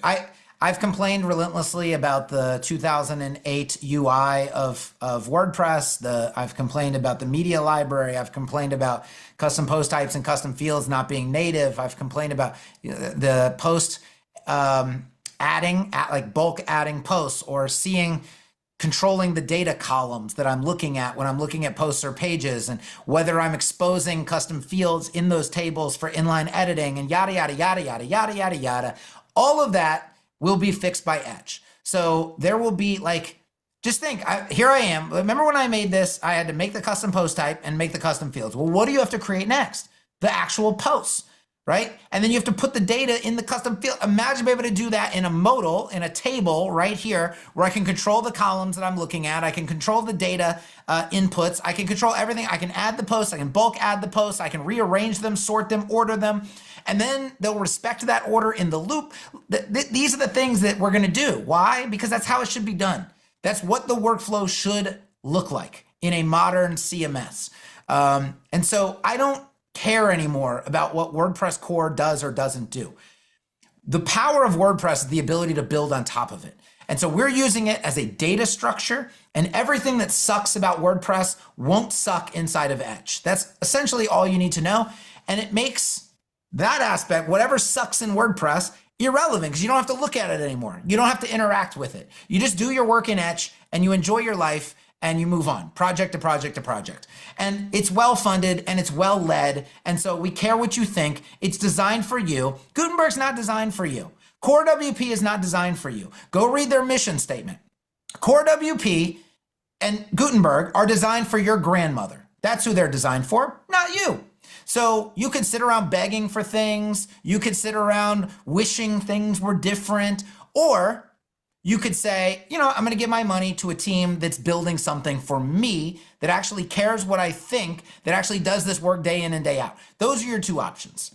See, I used to get really upset and I used to go on all these rants on live streams about all this stuff I didn't like about WordPress. And then I just accepted that it's not built and designed for me. And so I'm going to go do it the way it should have been done. And whoever wants to come with us can come with us. And now I'm not upset anymore, because I just accepted it. And the sooner everybody that's like a professional in WordPress accepts it, the better off they'll be, the happier they will be.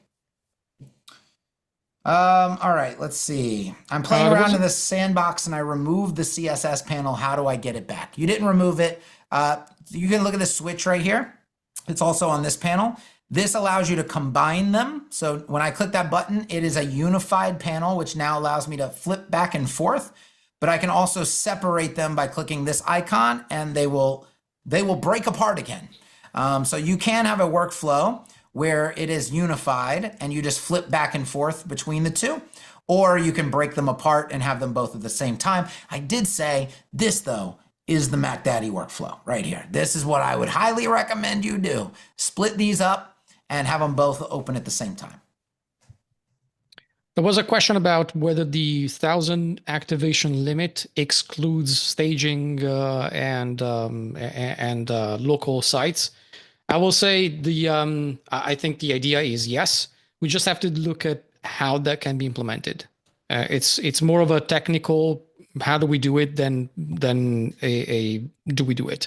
Although I am curious if this is like a real concern that you have, like if you count staging and local sites, I'm afraid that I'm gonna hit my 1,000 site limit. Because in that case, I want to know what kind of websites are you building. I'm genuinely curious why. Bro, if you hit the 1,000 site limit, if you hit the 1,000 site limit and you can't afford the next tier up, I don't know what to tell you. Like, I don't know what to tell you.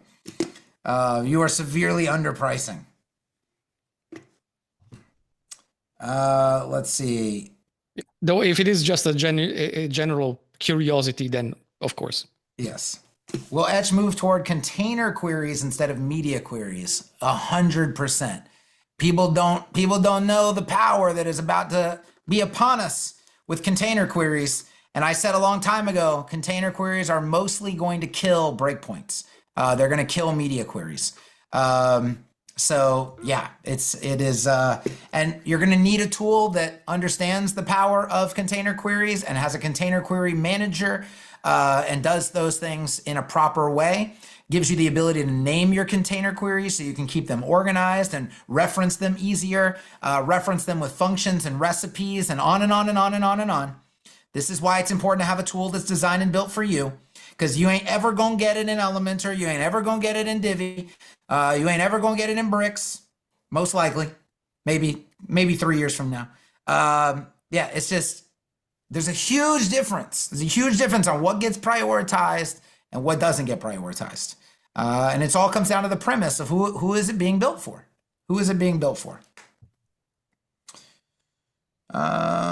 What is the stylized E at the end of an element? That is a top secret metadata icon. It's how we do a lot of syncing between the HTML editor and the structure panel and other things. And you can just ignore it. Actually, after you've been using Etch for like, a couple hours max, you actually don't like, your brain stops looking at it. It doesn't even, you don't even realize it's there. We are rebranding Etch. So we're going to be like, this name is staying the same. But it'll likely have a different icon and a different logo, so that'll change. It might even get a little smaller. I don't know. But yeah, it's irrelevant. You can just completely ignore it. It doesn't get output on the front end. It's just for internal stuff. Some of the magic is contained there, I guess I should say. Let's do one more question. Let's find a good one. Does Etch include a way to output? Okay, we talked about that one. Will we need a child theme? No, that's an easy one. Okay, just curious why the product name Etch. The product name Etch is, if you were around in the, what was it, maybe the 80s, the 70s, I don't know. But when I was a kid, I used this very fun toy called an Etch-a-Sketch. And it was very nice. And it was just, it's a throwback. It's a throwback to that. Let's see.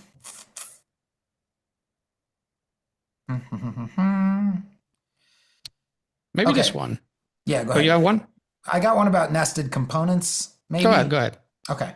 My question about nested components was marked as answered but hasn't been addressed. Can you discuss nested components? In what context are the values stored? If I nest a component, does this store the metadata per instance or shared between all instances, or is there a way to do both?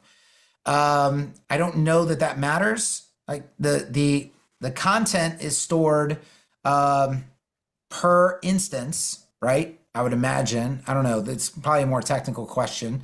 But we showed how you can have instance level unique content while the HTML and the styling stays synced. That's what a real component should do. Now you can nest them, and you will very soon have what are called slots. And I don't want to get too deep into it, but a slot is essentially a place where you can drop anything inside a component without editing that component or changing its architecture or anything like that. And so nobody has this, by the way, and this is going to go in line with things like a header component, a footer component, a CTA component. There's a lot of instances of this. Our conditional logic engine will very likely power the templating side of things as well. We're looking at different ways to handle templating that, again, you haven't seen anywhere else, that just like with component variations, adds an insane amount of flexibility without really adding any complexity. I mean, people watched what I did with very simple conditional logic with these components very easily, dragging if blocks in and so on and so forth. Yeah, there's a lot to come. But in terms of just the actual data architecture, I don't know if Waji has an answer to that, or Reinhardt or Chris has an answer to that. I don't know why it matters all that much. It's really mainly about what can I do with it versus like, where's it stored? I think what they've said is that components, if I'm not mistaken, a component can perhaps access the props of another component. Like, for example, one of the things I want is if you nest a button component inside of this card component, when I click the card, obviously it's exposing the props for the card. I would love for it to expose the props of the button that is in the card as well, so I can manage the props, the prop values, all from the parent. Would be nice. That would be an example. I got two things. One, an example of how fast we move. Remember that bug that you ran into at the beginning of the presentation with the CSS inheritance? Rainer just said that he fixed it. Okay. So while we were doing the demo, somebody went in, found the bug, fixed it, released the push. It's done. It's done. And I have a question, which might be a good one to end on if you want. Yes, let's end on it. So I love the two-way sync between Etch and the block editor. The component system is also pretty sick. I will comfortably use it. My only reservation is beginners. Most will run away as fast as they arrive. I believe it will be important for a person to go away and understand HTML and CSS before they come back to learn Etch. I would like to see how Kevin addresses the education of Etch differently than I just outlined. I will also be surprised if people with zero coding knowledge will go into the builder and will not be immediately overwhelmed by what they see. Pre-built components like accordions, star ratings will absolutely have to come as part of Etch, else it will be too much trouble than it is necessary for many. No, completely false. Here's why. One, you can turn off this HTML box. It is 100% not needed to use Etch. You do not have to understand HTML to use Etch any more than you need to understand HTML to use Bricks or Element or anything else. The one prerequisite is that you have to know what a selector is. If you don't know what a selector is or don't care to know what a selector is, then Etch is not for you. Go use something else. It is a very, very small hurdle. And I have proven, by the way, that they will not run away from this through Page Building 101. I can't tell you hundreds of Elementor and Divi users and Beaver Builder users have emailed me and said, I watched Page Building 101. I immediately ditched XYZ tool and got Bricks because I was using Bricks to do the Page Building 101 course. And the same exact thing will happen with Etch. The same exact, because people who want to be in this industry doing this work want to do it right. They want to have the control. They want to understand what's happening. They want to have a scalable, modern, maintainable website. That's what they want. They don't want to feel like imposters. They don't want a tool that is writing a bunch of garbage and that they don't even understand what's going on half the time. That's not the experience they want to have. And if somebody's scared of HTML, like I said, they can hide it. It doesn't matter. It's there for when you need it, if you need it. You can click buttons and add elements to the page just like in Bricks. What is the difference between any other page builder? Doesn't every other page builder give you the ability to click and add elements to the canvas? Of course, you don't need to know HTML for that. You don't need to know HTML for that. So what do you need to know to get started with Etch? You need to know what a selector is. Why? Because it doesn't add one by default. So you need to know ID class. If you know ID class, you can get started with Etch. And it is not any harder than Bricks. Okay? People would argue, well, Bricks is harder than Elementor. Why? Only because it has a class system and they don't know what a class is. But if they're going to be doing work in this industry, the idea that they're either not going to learn, that makes no sense. Right? Yes, you just learn what a class is, you learn what an ID is, and now you're off to the races. This environment is still easier because you can watch the CSS write itself. Where can you watch that in any other environment? You can't do that in any other environment. It's hard to understand, like the collision warning system. That doesn't happen in Bricks. So a beginner could sit there for an hour and not know why their styling is not working. In Etch, they're gonna know in 2 seconds because it's gonna warn them why their styling is not working. Right? And then I also explained it as, I think I said this on Friday. If you want to learn Spanish, you don't go to Poland to learn Spanish, right? If I went to a Spanish speaking country and I spent a month there, I'd come out probably knowing a lot more Spanish than when I went in. If you go into Elementor thinking you're going to learn web design, or you go into Divi, or you go into Beaver, you're going to spend 3 years there and you ain't going to know a lick. All you're going to know is the language of Beaver, or the language of Divi, or the language of Elementor. If you spend time in Etch, look, you are surrounded by the language of web design. This is the language of web design, okay? And you are going to immerse yourself in that. And a beginner is going to get to a high level like that versus spending 3 years in a tool that doesn't teach them hardly anything. In fact, teaches them the wrong way to do things. And so when they do finally say, you know what, I would really like to do this stuff the right way, all the people who watch Page Building 101 that email me, they're like, Like in so many ways, it feels like I'm having to start over because these tools all did it backwards. Yeah, that is the cost of using an improper tool. That's why I say they're not professional tools. They're not designed for professional work. They're designed to make it easy for people who don't know what they're doing to throw stuff on a canvas. That's what they're designed for. Okay, so I would tell, like, if a beginner was my daughter, and because I really care what happens to my daughter, I would say you need to use Etch and you need to learn the right way to do things, and you need to speak the language of web design if you're going to work in this industry. That's what I would tell my own daughter. It's what I would tell any beginner that comes along. The idea that they would flock to another tool just because it's easier, but it's backwards, that is in their worst interest. I don't like it when people do things that are in their worst interest. Okay, we got to cut it off there. 3 hours is in the books. All right. Friday. You have till Friday. There's no limit on licenses, but Friday we're closing up shop, okay? And we're going back to focusing 100% on dev, and whoever's in is in. Friday it'll be like Friday evening, 9 p.m. EST before I go to bed, something like that.